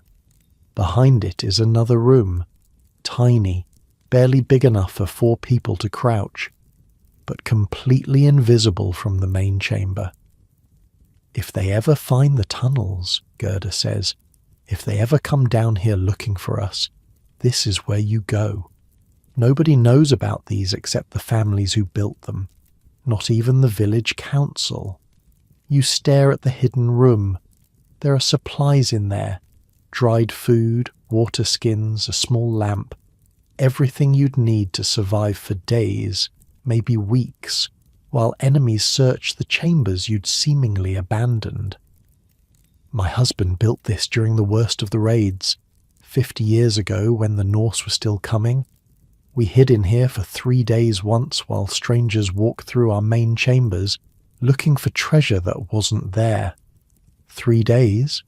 3 days, with 2 children and a baby who couldn't cry because I kept my hand over her mouth. That was your Aunt Marta. She never talks about it, but she remembers. You can see it in her eyes, sometimes when spaces get too small. You think about Marta, Henrik the blacksmith's wife, pregnant and uncomfortable during the raid 2 weeks ago. You wonder if her fear of tight spaces comes from those 3 days in a hidden room, a baby too young to understand why silence was survival. Every family should have a hidden room, Gerda says, closing the false wall. It clicks back into place, invisible again. I've told your father this. He's working on one, but he hasn't finished yet. When he does, you should know where it is. The rest of the tour takes most of the day. You learn about the warning systems. There are 3 ways to signal danger. The church bell above ground, which everyone knows. A series of horn blasts from the watchman's post on the eastern hill. And a 3rd system, underground only, that your father shows you with obvious pride. In the main passage between your chambers and Eric's, there's a hollow section of wall. When you strike it with your palm in a certain rhythm, The sound carries through the packed earth to connected chambers. Anyone listening will hear a dull thump, thump, thump that doesn't sound like anything natural. 3 fast hits means get underground now, your father explains. 3 slow hits means all clear. 2 fast and 1 slow means meet at the central chamber, Eric's place, for a count. What if someone's too far away to hear? The sound passes through the walls. Each person who hears it repeats it in their section. Message can travel the whole network in less than a minute. You practice the signals until your palm stings. 3 fast, 3 slow, 2 and 1. Simple patterns, but they could save lives. What if someone's deaf, you ask? Or if they can't hear well? Your father nods, like he's been waiting for this question. Feel the wall when you strike it. You press your palm flat against the clay while he thumps the signal pattern, and there it is. Not just sound, but vibration. A pulse running through the earth itself. The deaf feel it through their hands, he says. That's why we always signal on the same wall sections. Everyone knows where to put their palm. It's such a small thing, but it changes how you think about the whole system. Someone, at some point, thought about the people who couldn't hear, thought about how to include them, built the system so nobody would be left behind. Your grandmother was going deaf at the end, your father adds quietly. She's the one who figured out the vibration part, said if she had to die, she wasn't going to die because her ears stopped working. By the time you emerge from the underground, the winter sun is already setting. The day passed faster below than it felt. Something about being in those chambers makes time work differently. Maybe it's the lack of natural light, or the steady temperature that never changes, or just the weight of all that earth pressing down on you, patient and eternal. Your mother has supper waiting. Pottage, again, thick with whatever vegetables could be spared from the dwindling stores. But there's a small piece of salt pork floating in your bowl, a luxury that makes you feel guilty and grateful at the same time. How was it? She asks. Big, you say, because that's the only word that feels right. I didn't know it was so big. Your father smiles. It's a rare expression on his weathered face. Your grandfather started it. I added to it. Someday you'll add more. That's how these things grow, generation by generation, like rings on a tree. Oswin is sitting across from you, attacking his pottage with the single-minded focus of a 7-year-old who's been outside all day. He looks up. Can I see? He asks. Can I see the tunnels?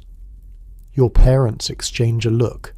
Some kind of silent communication that married people develop after years of practice.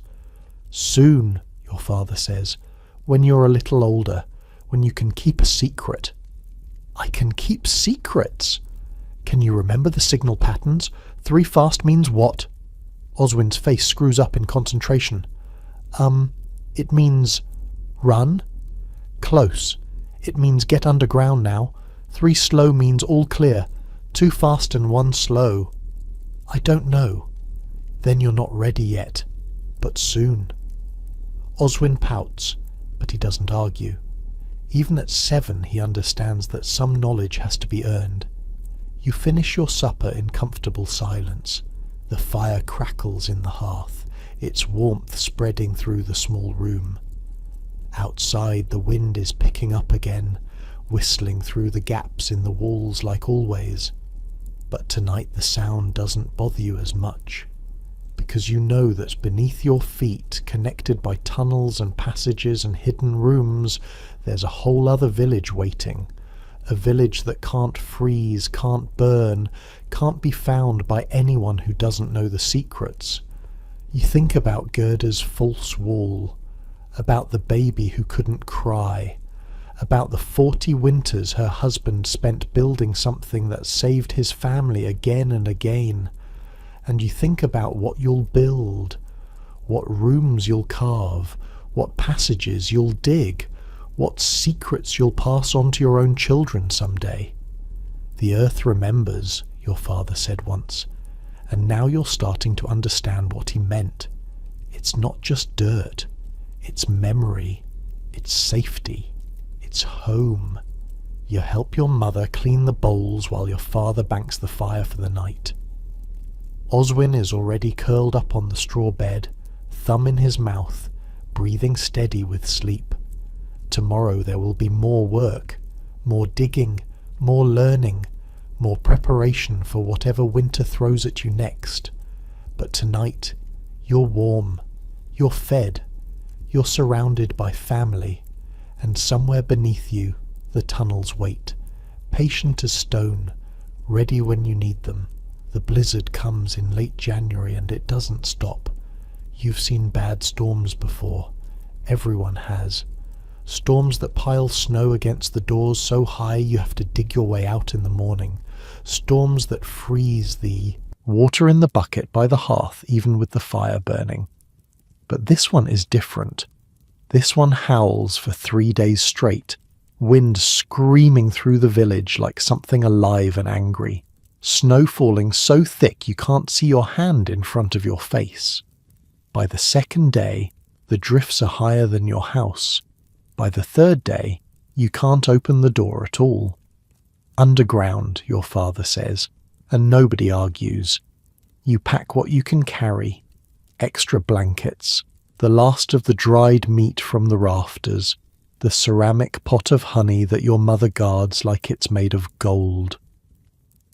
Oswin clings to his wooden horse, the one your father carved. Your mother wraps her silver cross tight in a piece of cloth and tucks it inside her dress. The walk to the hidden entrance takes twice as long as usual. The snow is up to your waist in places, and the wind cuts through your clothes like they're made of nothing. By the time you reach the pile of stones and brush away enough snow to find the cover, your fingers are so numb you can barely feel them. But then you're underground, and the relief is immediate. The wind vanishes, the cold softens. That steady 50 degrees wraps around you like a blanket, and for a moment you just stand there in the passage, listening to your own breathing slow down. You're not the first ones down. Eric's family's already here, and the Vogels, and old Gerda, who probably came down at the first sign of serious snow. More people filter in over the next hour. The Mullers, Ulrich the tanner and his quiet daughter Greta, the widow Brunhild with her 4 children, the youngest riding on her hip, and Henrik the blacksmith's son practically carrying his wife Marta down the steps. Marta looks terrible. Her face is grey, slick with sweat despite the cold journey.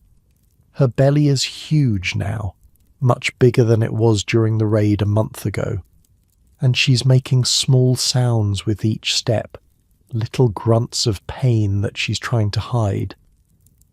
"How long?" your mother asks, taking Marta's arm and helping Henrik guide her to the sleeping platform. "Since this morning," Henrik says, his voice is shaking. She didn't want to say anything, thought it would pass. Your mother and Gerda exchange a look. That look women get when men are being useless about women's matters. "It's not going to pass," Gerda says flatly. "This baby's coming whether the storm stops or not." Henrik goes pale. Actually pale, like someone drained the blood from his face with a bucket. He's a blacksmith. He works with fire and iron and things that could kill him every day. But watching his wife prepare to give birth in an underground chamber during a blizzard is apparently where his courage runs out. "Go check on the drainage channels," your mother tells him. "Make sure they're clear. We might be down here for days." It's busy work. Everyone knows it's busy work. But Henrik latches onto the task like a drowning man grabbing a rope and disappears down the passage toward the storage chamber. "Agnes," your mother says, "come here. You've never seen a baby born before. You know the basics, the way any village girl does. You've seen animals give birth plenty of times, and you know humans aren't all that different in the important ways. But knowing something and doing something are two completely different things. The next hours blur together. Marta labours on the sleeping platform surrounded by furs and blankets, while the women of the village take turns holding her hands and wiping her forehead. The men stay in the other chambers, keeping the children distracted, keeping the supplies organised, keeping out of the way. Your father has Oswin and is telling him stories about knights and dragons, his voice carrying faintly through the passages. You become your mother's extra pair of hands. Fetch clean cloth.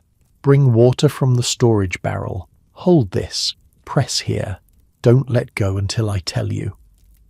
Marta screams once near the end, a raw animal sound that echoes off the clay walls and makes everyone in the connected chambers go quiet. Then there's a wet sliding noise, and then a new sound. Crying.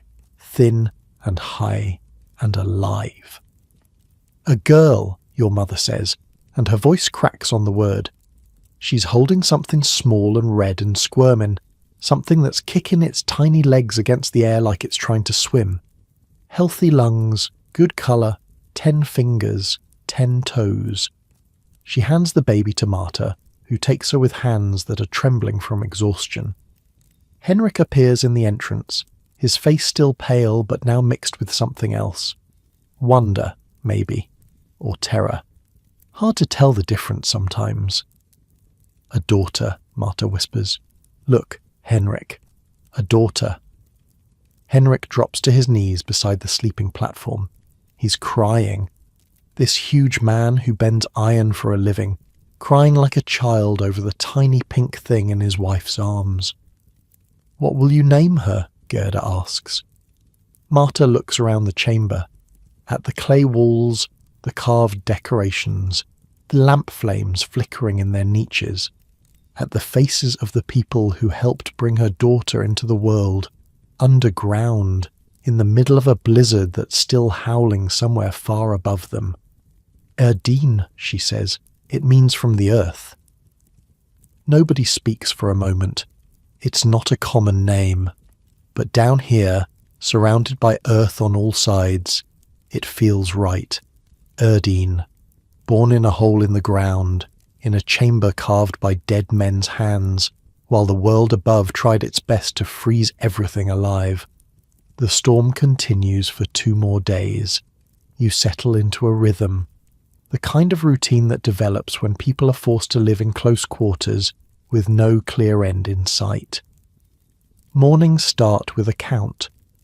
Headman Otto walks through all the connected chambers, counting heads, making sure everyone's accounted for. Then breakfast, which is smaller than it should be because supplies are running low and nobody knows how long this will last.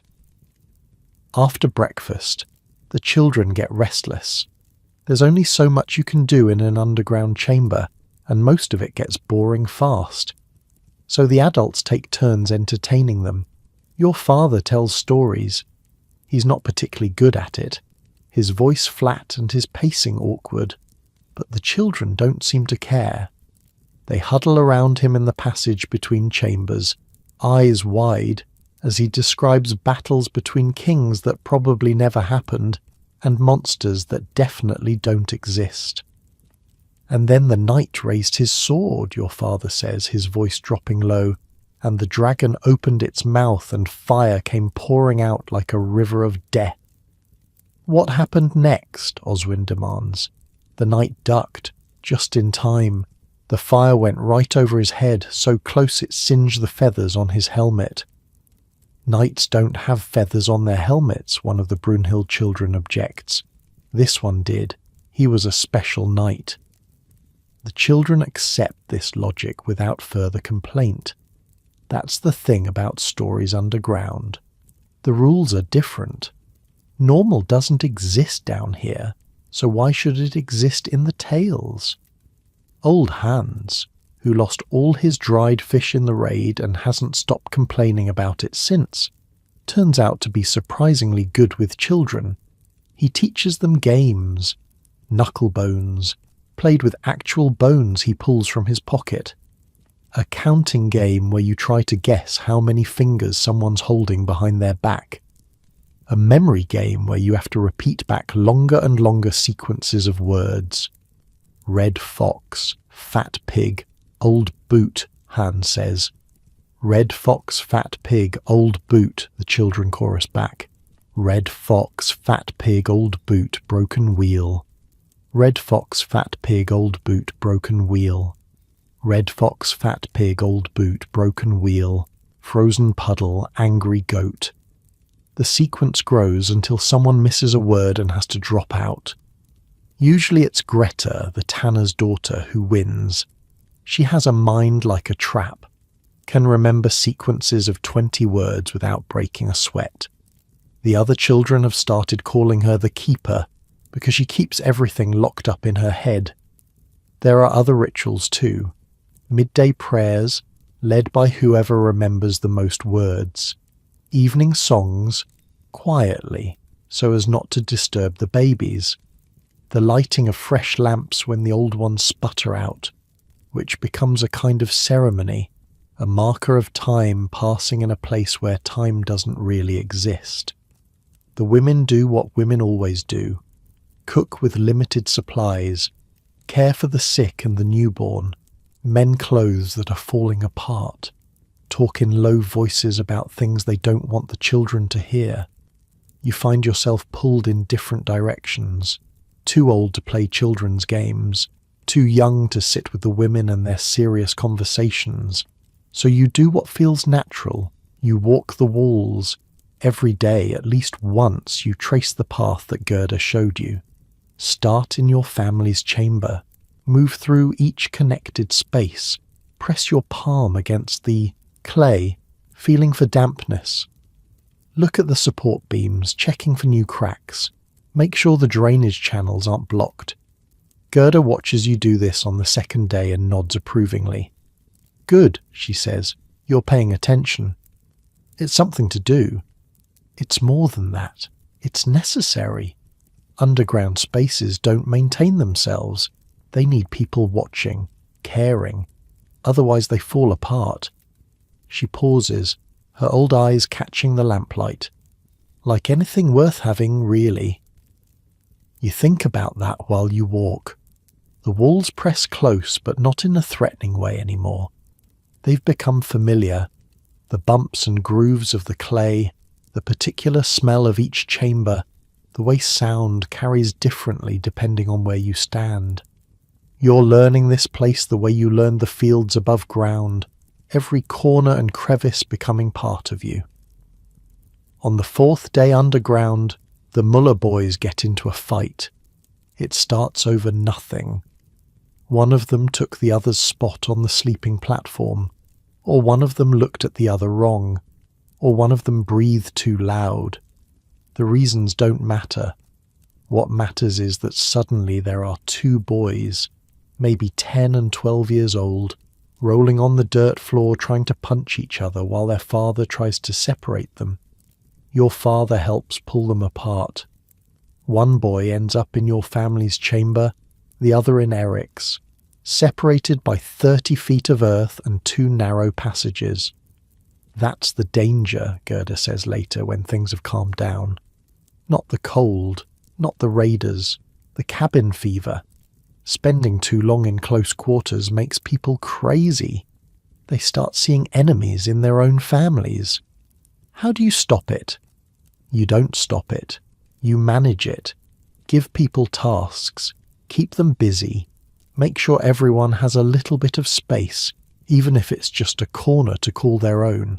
And watch for the signs. When someone starts getting that look in their eyes, the twitchy one, that's when you step in. You look around the chamber. Everyone's doing something. Your mother is teaching Brunhild's oldest daughter how to mend a torn seam. Henrik is showing Oswin how to carve a simple pattern into a piece of scrap wood. Eric is playing knucklebones with his children, while his wife nurses baby Adine, giving Marta a break. Everyone busy, everyone with a task, not by accident. The people who survive down here longest, Gerda continues, are the ones who find meaning in small things. A well-carved spoon, a story told perfectly, a wall that stays dry. The big victories are rare, but the small ones are everywhere if you learn to see them. You file that away with everything else she's taught you, meaning in small things, victories everywhere. That night, before you fall asleep on the straw-covered floor between your mother and your brother, you look up at the low ceiling above you. Someone carved a sun up there, years ago. A simple circle with rays coming off it. It's the only sun you've seen in 4 days. But somehow, that's enough. On the 5th day, the silence wakes you up. You lie still for a moment, trying to figure out what's different. Then you realize, the wind. You can't hear the wind anymore. You've gotten so used to that distant howling, that muffled roar that never quite stopped, that its absence feels louder than its presence. The storm is over. Your father is already awake. He catches your eye and puts a finger to his lips. Quietly, so as not to wake the others, he gestures for you to follow him. You make your way to the entrance passage, stepping over sleeping bodies, avoiding the trip hazards of bags and bundles scattered across the floor. The wooden cover is still in place, but your father presses his ear against it, listening. Nothing. He waits, counts to 100 probably. Then he pushes the cover up just a crack, letting in a sliver of grey light that makes you squint after days of nothing but lamp glow. Fresh air rushes in, cold, clean, unbelievably cold, but also fresh. You'd forgotten what fresh air smelled like. Your father opens the cover fully and pulls himself up. You follow. The world above is white, completely white. Snow has covered everything in a smooth, unbroken blanket that makes the landscape look alien, like somewhere you've never been. The sun is just starting to rise, painting the snow in shades of pink and gold. No one would know there are houses beneath this. No one would guess that a village exists here at all. Just smooth white nothing, stretching in every direction. Beautiful, your father says. It's not a word he uses often. Deadly, you reply. He laughs. A real laugh. The first one you've heard from him in days. Both. Same thing sometimes. You stand there together, father and daughter, breathing the cold air and watching the sun rise over a world that tried to kill you and failed. 5 days underground. 40-something people crammed into chambers meant for half that many. A baby born in the earth. 2 boys who nearly killed each other over a sleeping spot. Countless small moments of kindness and frustration and boredom and fear. And now it's over. Until the next time. You go back down to help wake the others. There's work to do. Snow to clear. Damage to assess. Food to ration for the rest of winter. But first, breakfast. And for the first time in almost a week you'll eat it in sunlight. Spring comes slowly, the way it always does. One day you notice the icicles are dripping instead of growing. The next day there's a patch of mud where solid ice used to be. Then suddenly the birds are back and the air smells different, and winter feels like something that happened to someone else a long time ago. But underground, spring means something else entirely. Water, Gerda says, the first warm day of March. That's what you need to watch for now. All that snow has to go somewhere, and somewhere is down. She's right. You notice it on your morning walk, through the chambers. The walls that stayed dry all winter are starting to sweat. Little beads of moisture forming on the clay, gathering into drops, running down to pool in the drainage channels. The channels your father dug years ago. The ones that seemed almost excessive when you first learned about them. Now you understand why he made them so deep. The frost line is thawing, your father explains when you mention it to him. All that frozen ground is turning to mud, and mud moves, seeps, finds every crack and gap. You spend the next week doing nothing but water management, clearing debris from drainage channels, checking the collection pits, making sure the slopes are still working, still guiding water away from the living spaces and toward the exits where it can drain safely outside. It's boring work, repetitive. Your knees ache from crawling through low passages, and your hands are constantly cold and wet. But every time you clear a blocked channel and watch the backed up water start flowing again, there's a small satisfaction in it. A tiny victory, like Gerda talked about. You find a bird's nest wedged into one of the ventilation shafts. A wren, probably, looking for shelter during the winter and never leaving. The nest is blocking half the airflow, and when you pull it out, you find 3 tiny skeletons inside. Chicks that never made it.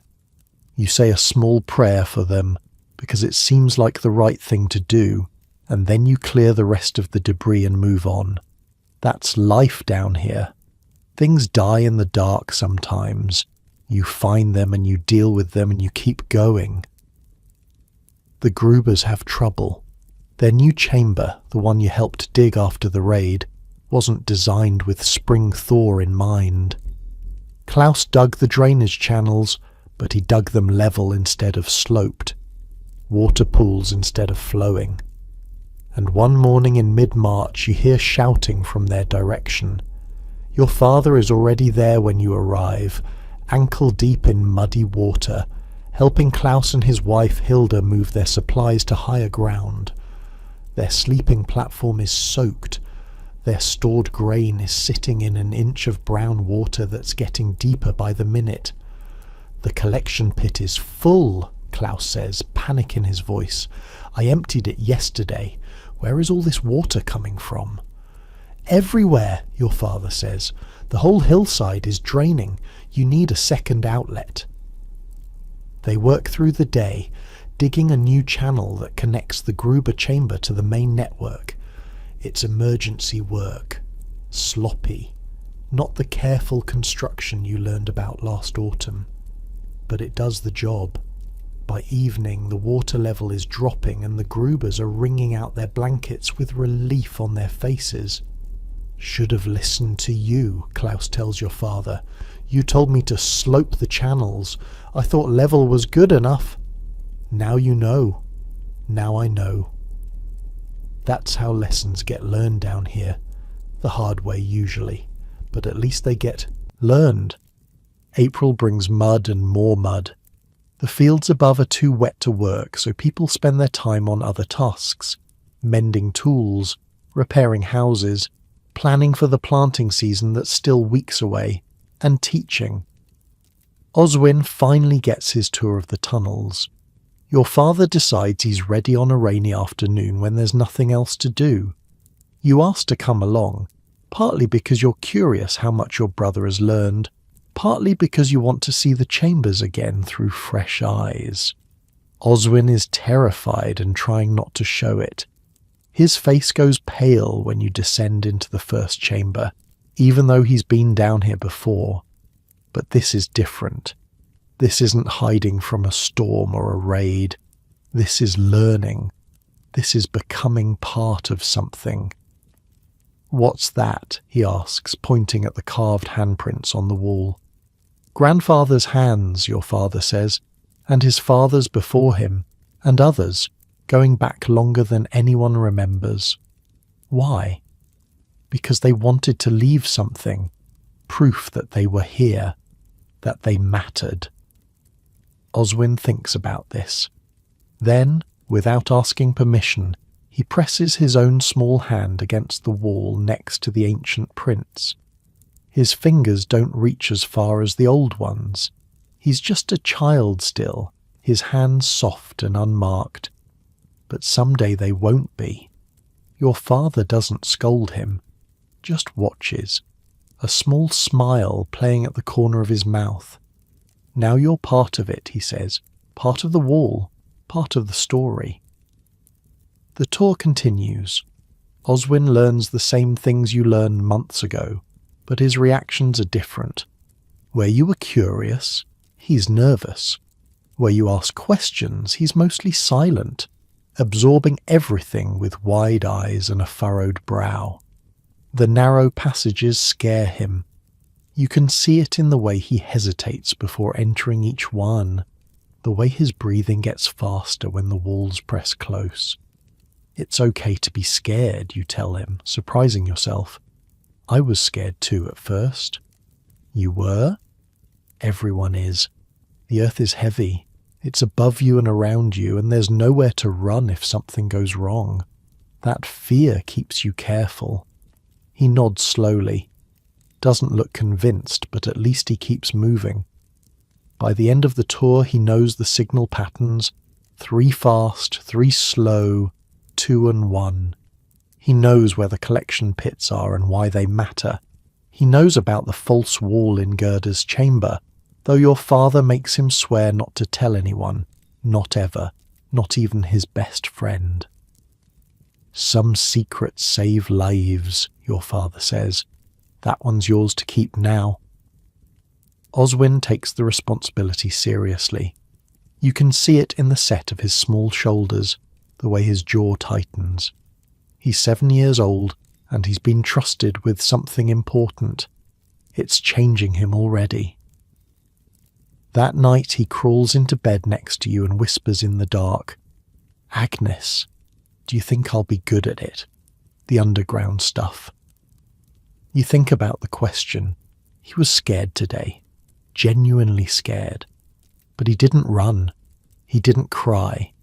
He kept putting one foot in front of the other, even when the passages got narrow and the ceiling got low. Yeah, you say. I think you'll be good at it. He's quiet for a moment. Then, better than you? You laugh. Can't help it. Don't push your luck, little brother. He giggles, then rolls over, and within minutes his breathing has gone slow and steady. Asleep. Children do that. They can be terrified one moment and dead to the world the next. You lie awake a while longer, listening to the sounds of the house. Your parents talking quietly by the fire, an owl somewhere outside, the creak of settling wood. Tomorrow there will be more work. There's always more work. But tonight, just for a moment, everything feels complete. Summer arrives like a surprise party nobody asked for. 1 week the mornings are still cool, fog rising from the fields, dew on every surface. The next week the sun is blazing and people are complaining about the heat like they didn't spend all winter complaining about the cold. The underground chambers become something different in summer. Instead of shelter from the cold, they're shelter from the heat. That steady 50 degrees that felt almost warm during January now feels blessedly cool during July. People start spending their afternoons underground, escaping the worst of the midday sun. Our grandparents knew this too, your father says, lying on the sleeping platform in the dim coolness while the world above bakes. The earth doesn't just keep you warm in winter, it keeps you cool in summer. Same principle, different direction. You think about that. The same space serving opposite purposes depending on the season. Not warming or cooling exactly, but moderating, keeping things steady while everything above swings between extremes. The food storage becomes more important too. Milk can be kept underground for days without spoiling, when above ground it would turn within hours. Meat stays fresh longer. Even butter holds its shape instead of melting into greasy puddles. Your mother starts keeping an entire section of the storage chamber dedicated to summer provisions. Cheese wrapped in cloth, hanging from the ceiling. Cream in ceramic pots, their lids weighted with stones to keep the flies out. Fresh vegetables from the garden, stored briefly before they're cooked. staying crisp and cool instead of wilting in the heat. It's like having a room that's always November, she says, pleased with herself for the comparison, no matter what month it actually is. The village women have started gathering underground in the afternoons, doing their mending and their spinning in the cool chambers instead of their sweltering houses. It's become almost social. They bring their work and their gossip, settling on the carved benches and the packed earth floors, talking about everything and nothing while their fingers stay busy. You join them, sometimes. Not for the gossip, which mostly bores you, but for the company, and because your mother expects it. A girl your age should be learning women's work, she says, even if she spends half her time crawling through tunnels like a mole. The women tell stories while they work, about their grandmothers and their great-grandmothers, about harvests and weddings and children born and buried, about the old times when the raiders came more often and the winters were harder, and death was never more than a bad day away. You listen and you remember. These stories are important too, even if they're not about walls and drainage channels. They're about survival in a different way. The survival of memory, of community, of knowing who you are and where you came from. Baby Adine is thriving. You see her sometimes when you visit the network. Marta brings her to Gerda's chambers during the hottest afternoons, where the old woman fusses over her like she's the most important thing in the world. Which, to Marta and Henrik, she probably is. She was born in the earth, Gerda says, bouncing Adine on her knee while the baby gurgles happily. That makes her special. Means the earth will always protect her. You're not sure if that's true. Probably isn't. But it's a nice thing to believe, and Marta clearly takes comfort in it, so you don't argue. The baby has grown so much since that frantic night during the blizzard. Her face has filled out, her hair has come in dark and thick, and she's starting to make sounds that might be words if you listen hard enough. She doesn't seem to remember being born underground, obviously, but the underground will remember her. By August, you've walked the walls so many times you could do it blindfolded. Every chamber in the network is as familiar to you as your own house. You know which walls tend toward dampness and which stay dry. You know which support beams are solid and which need watching. You know where the air flows fastest and where it gets stale if you're not careful. Gerda has started calling you her apprentice, which makes you feel strange. Proud, but strange. You're 12 years old. You shouldn't be anybody's apprentice at anything. But down here, age matters less than knowledge, and you have knowledge now. Hard won. Month by month. Wall by wall. You'll be the keeper when I'm gone, Gerda says one afternoon, as you're checking a seal she showed you how to apply back in winter. Someone has to be. Someone has to remember what matters. You're not going anywhere. Everyone goes somewhere eventually. That's the point of teaching, making sure it doesn't go with you. You don't like thinking about Gerda being gone. She's become something more than a neighbour over these months. A teacher, a guide. The person who sees things nobody else notices and explains them in ways that actually make sense. But she's old. Really old. And even the earth can't protect against that. The summer storms are different from winter storms. They come fast and loud, thunder cracking across the sky like the world is breaking apart, rain falling so hard it sounds like someone dumping buckets on the roof. But they don't last long. An hour, maybe two, and then they're gone, leaving everything soaked and steaming as the sun comes back out. You don't go underground for summer storms. There's no need. They're not dangerous the way winter storms are, just dramatic. But you check the chambers afterward, every time, making sure the drainage is working, making sure no water has pooled where it shouldn't. It's become automatic, part of who you are now, as natural as breathing. Your father notices. You've got the touch, he says, watching you inspect a wall in the storage chamber. Some people never get it. They dig, they build, but they don't understand. You understand. I just pay attention. That's all understanding is, paying attention long enough for things to make sense. By September, the harvest is in full swing and nobody has time for underground work.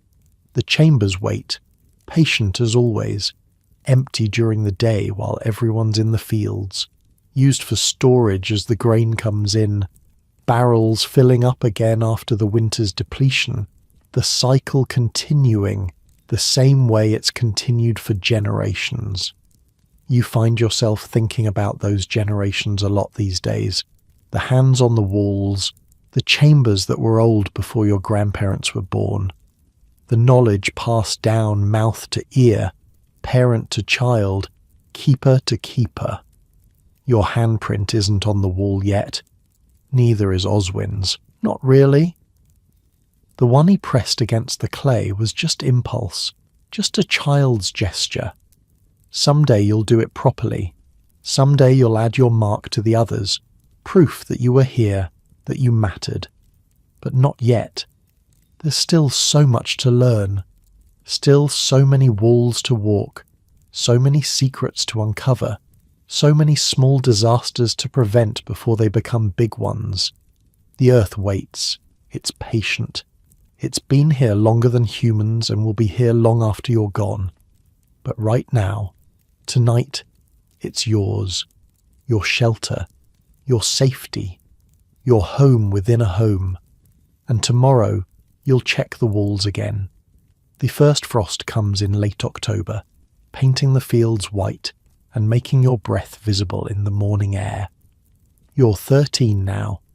Your birthday passed quietly a few weeks ago, marked by an extra portion of honey in your porridge and a new pair of leather gloves your mother traded for at the autumn market. 13 feels different from 12 in ways you can't quite explain. Heavier, maybe. More real. It's been almost a year since the raid. Almost a year since you first descended into your family's chambers with your father and learned that there was a whole world beneath your feet. Almost a year since everything changed. The village looks different now. The storehouse was rebuilt over the summer, bigger than before, with stone foundations instead of just wood. The Gruber's house is finished, solid and warm with a proper chimney that doesn't smoke. The burned patches on the fields have grown over, and if you didn't know where to look, you'd never know anything had happened at all. But you do know where to look. That's the difference. This morning you're up before anyone else. It's become a habit over the months, this early rising. You like the quiet of the house before Oswin starts chattering and your mother starts cooking and the day fills up with all its endless demands. These few minutes belong to you alone. You pull on your new gloves and slip outside. The entrance to the chambers is hidden better than ever. Over the summer, your father added a layer of sod on top of the wooden cover, so now it looks like just another patch of ground. Even the stones that mark the spot have been rearranged to look more natural. Someone could walk right past it and never know. You don't go down today. Just check that everything's in place, the way you do every morning. Cover secure, no signs of disturbance, no animal tracks suggesting something's been digging nearby. A quick scan, barely 30 seconds, and then you move on. The village is waking up around you, smoke rising from chimneys, dogs barking, someone's rooster crowing late, like always. The blacksmith's hammer already ringing in the distance. Henrik never seems to sleep. You make your way to Gerda's house. The old woman is up too, sitting on her doorstep with a blanket over her shoulders. She's been doing that more lately, sitting and watching the morning arrive. like she's trying to memorize it. "Cold one," she says as you approach. "First frost. I felt it in my bones before I saw it on the ground." She pulls the blanket tighter. "Come inside. I've got something to show you." Her house smells like herbs and smoke and something else. Something older, harder to name. She's lived here alone for 20 years since her husband died. The place has soaked up her presence like water into clay. She leads you to her work table, where a piece of stretched hide is laid out. On it, drawn in charcoal, is a map. "This is the network," she says. "Every chamber, every passage, every connection." You lean closer. It's not artistic. The lines are shaky, the proportions probably wrong. But you can see the logic of it. Your family's chambers here, connected to Eric's there. The Mullers, the Vogels, the Tanner's place. All of them linked by the narrow Schlupf passages, spread out like a spider's web beneath the village. "I've been working on this since summer," Gerda continues, "getting it right, making sure I didn't forget anything." "Why?" She looks at you with those old eyes that have seen so much. "Because I won't be here forever, and someone needs to know where everything is. Really know, not just from walking it, but from seeing it all at once." You don't argue with her. There's no point. She's old, and she knows it, and pretending otherwise would be an insult to both of you. "I want you to have this," she says. "When I'm gone, keep it safe, keep it secret. Don't show it to anyone unless they've earned the right." You take the map carefully, rolling it up and tucking it inside your dress. The hide is soft against your skin, warm from being close to the fire. "Thank you. Don't thank me. Learn it. Every line, every connection. Burn it into your memory so completely that you could draw it yourself with your eyes closed." "I will." She nods, satisfied. Then she does something she's never done before.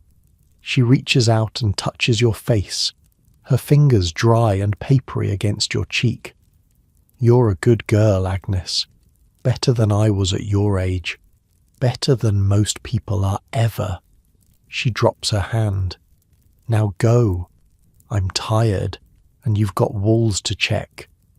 You leave her sitting by the fire, the blanket still wrapped around her shoulders. Part of you wants to stay, to ask more questions, to learn everything she knows before it's too late. But another part understands that some knowledge can't be rushed. It comes when it comes, or it doesn't come at all. The morning passes in the usual blur of chores, feeding the chickens, hauling water from the well, helping your mother with the morning bread, keeping Oswin out of trouble, which is a full-time job all by itself. But in the back of your mind, you're thinking about the map, about the lines and connections drawn on that piece of hide, about the responsibility that's been passed to you, quiet and heavy like a stone dropped into still water. After the midday meal, you go underground. Not because anything's wrong, just because you need to. The way some people need to pray or sing or walk in the forest.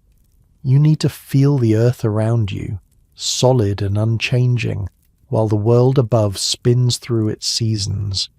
The chambers are quiet today. Nobody else is down here. Just you and the silence and the steady temperature that never changes. You start your walk.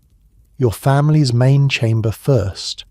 The walls are dry, the support beams solid. The carved hands watch you from their places, generations of your family frozen in clay. Someday your handprint will join them. Not yet, but someday. Through the Schlupf to the Müllers. Franz's animal carvings seem to move in the lamplight.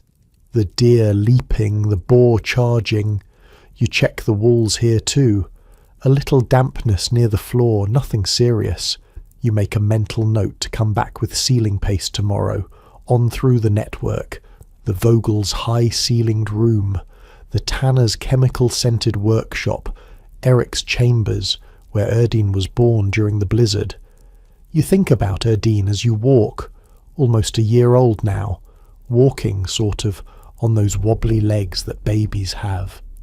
She was born in the earth, and the earth will always be part of her, whether she remembers it or not.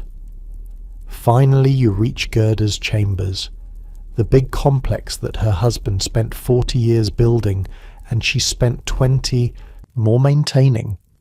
You walk every inch of it, your fingers trailing along the walls, feeling for the problems she taught you to find. And you do find something. In the deepest room, behind the false wall, there's a crack, not a big one. Hairline thin, running vertically along the corner where the wall meets the ceiling. You almost miss it. Would have missed it 6 months ago. You press your palm against it. Cold. Slightly damp. Not good. This is exactly the kind of thing Gerda warned you about. Small problems that become disasters if nobody catches them. The crack is probably from the spring thaw. Moisture getting in and then freezing again over and over, slowly forcing the clay apart.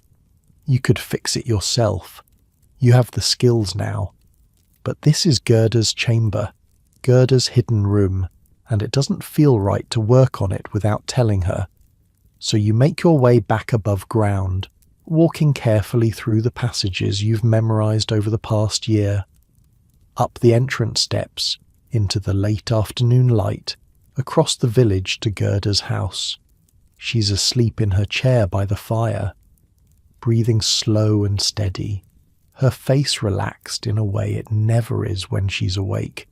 You don't want to disturb her, but this is important. Gerda, her eyes open immediately, alert despite the sleep. Old instincts that never go away. Agnes, what is it? I found a crack. In your hidden room, the corner near the ceiling.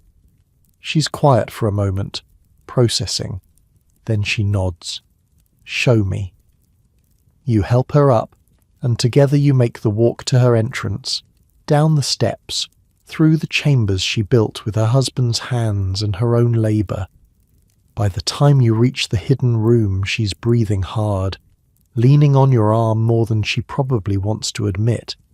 You show her the crack. She studies it, runs her fingers along it, presses her palm against it the same way you did. You found this on your own? Yes. Without me telling you where to look? Yes. Another long silence. Then slowly she smiles. A real smile, the kind that reaches her eyes. Good girl, she says. Good keeper. She shows you how to fix it.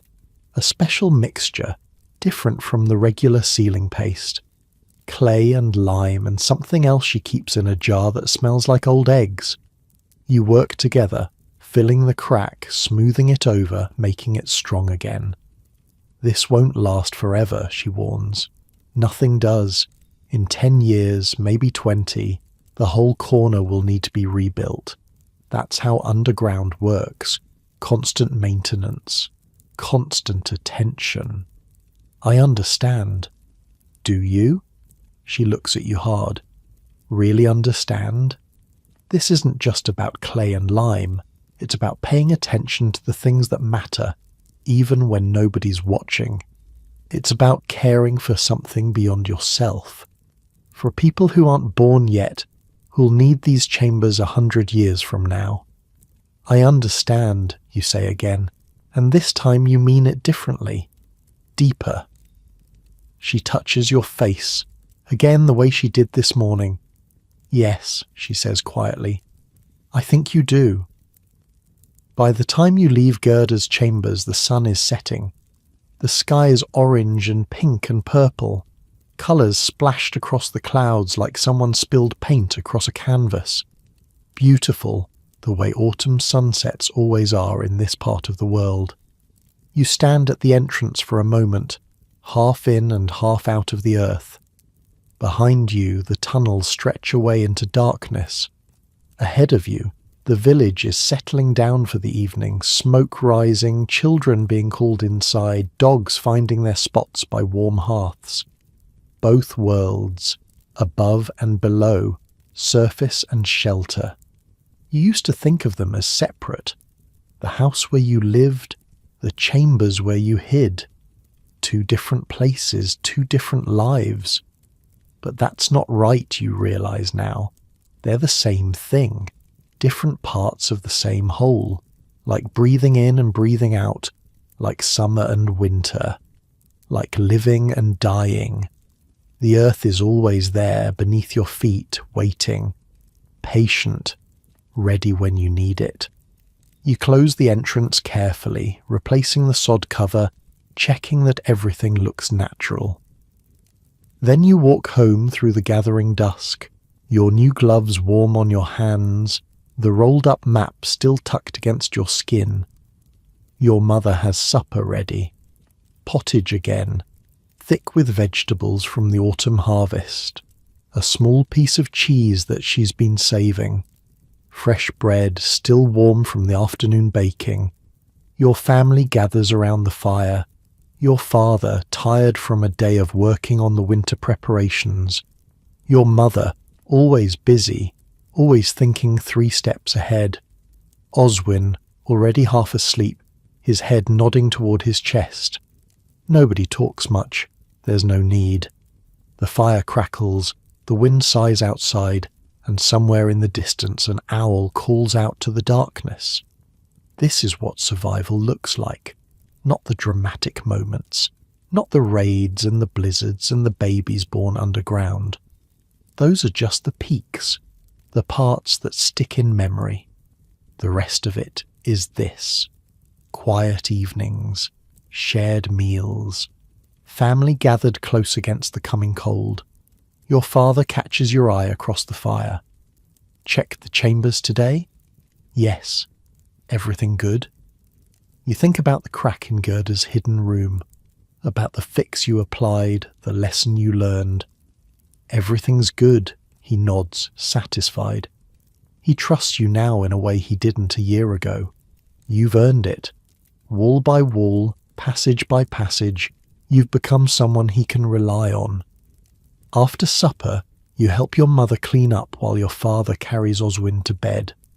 The boy barely stirs, deep in whatever dreams 7-year-olds have. Probably dragons. He's been obsessed with dragons since your father's stories during the blizzard. Your mother touches your shoulder as you're putting away the bowls.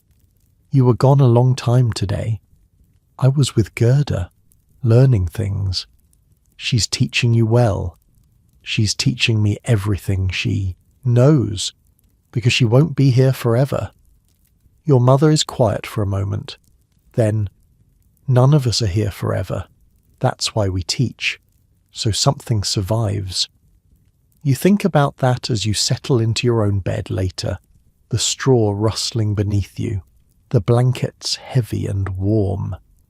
Your mother's voice is still soft in the background, talking quietly with your father about tomorrow's work, next week's plans, the endless details of keeping a family alive through another winter. Outside, the first frost has settled over everything, turning the world silver in the moonlight. The cold is coming. The long nights, the short days, the same cycle that's repeated since before your grandparents' grandparents were born. But beneath you, under the floor, under the foundation, under the earth itself, the chambers wait. Steady, warm, ready. You close your eyes. The map is memorized now, burned into your mind the way Gerda asked. Every line, every connection, every chamber and passage and hidden room. You can see it behind your eyelids, a web of safety spread out beneath the village like roots beneath a tree. Your family is safe. Your village is prepared. The earth is patient, and you are its keeper. Outside, the owl calls again. Closer this time, maybe on your roof. A night hunter beginning its work. But you're not a hunter tonight. You're not a worker or a digger or a keeper. You're just a girl in a warm bed, surrounded by family, drifting towards sleep on this first frosty night of the season. Your breathing slows, your thoughts soften. The sounds of the house fade to a gentle murmur, no different from the wind, no different from the earth itself settling beneath you. The underground is there. It will always be there. Tomorrow you'll check the walls again, fix what needs fixing, learn what needs learning. But right now, there's only this: the warmth of the blankets, the rhythm of your own heartbeat, the sweet heaviness of a day well spent, pulling you gently down into the darkness. Not the darkness of the tunnels, something softer, something kinder. Sleep. It comes for you the way spring comes after winter, slow and sure and impossible to stop. Your muscles relax, your mind quiets. The last thought you have is of hands pressed into clay, generations of your family, all the keepers who came before you. And then nothing. Just rest. Just peace. Just the deep, dreamless sleep of someone who has found their place in the world, above the ground and below it, part of something older and larger than any single life. The earth holds you, and you are home.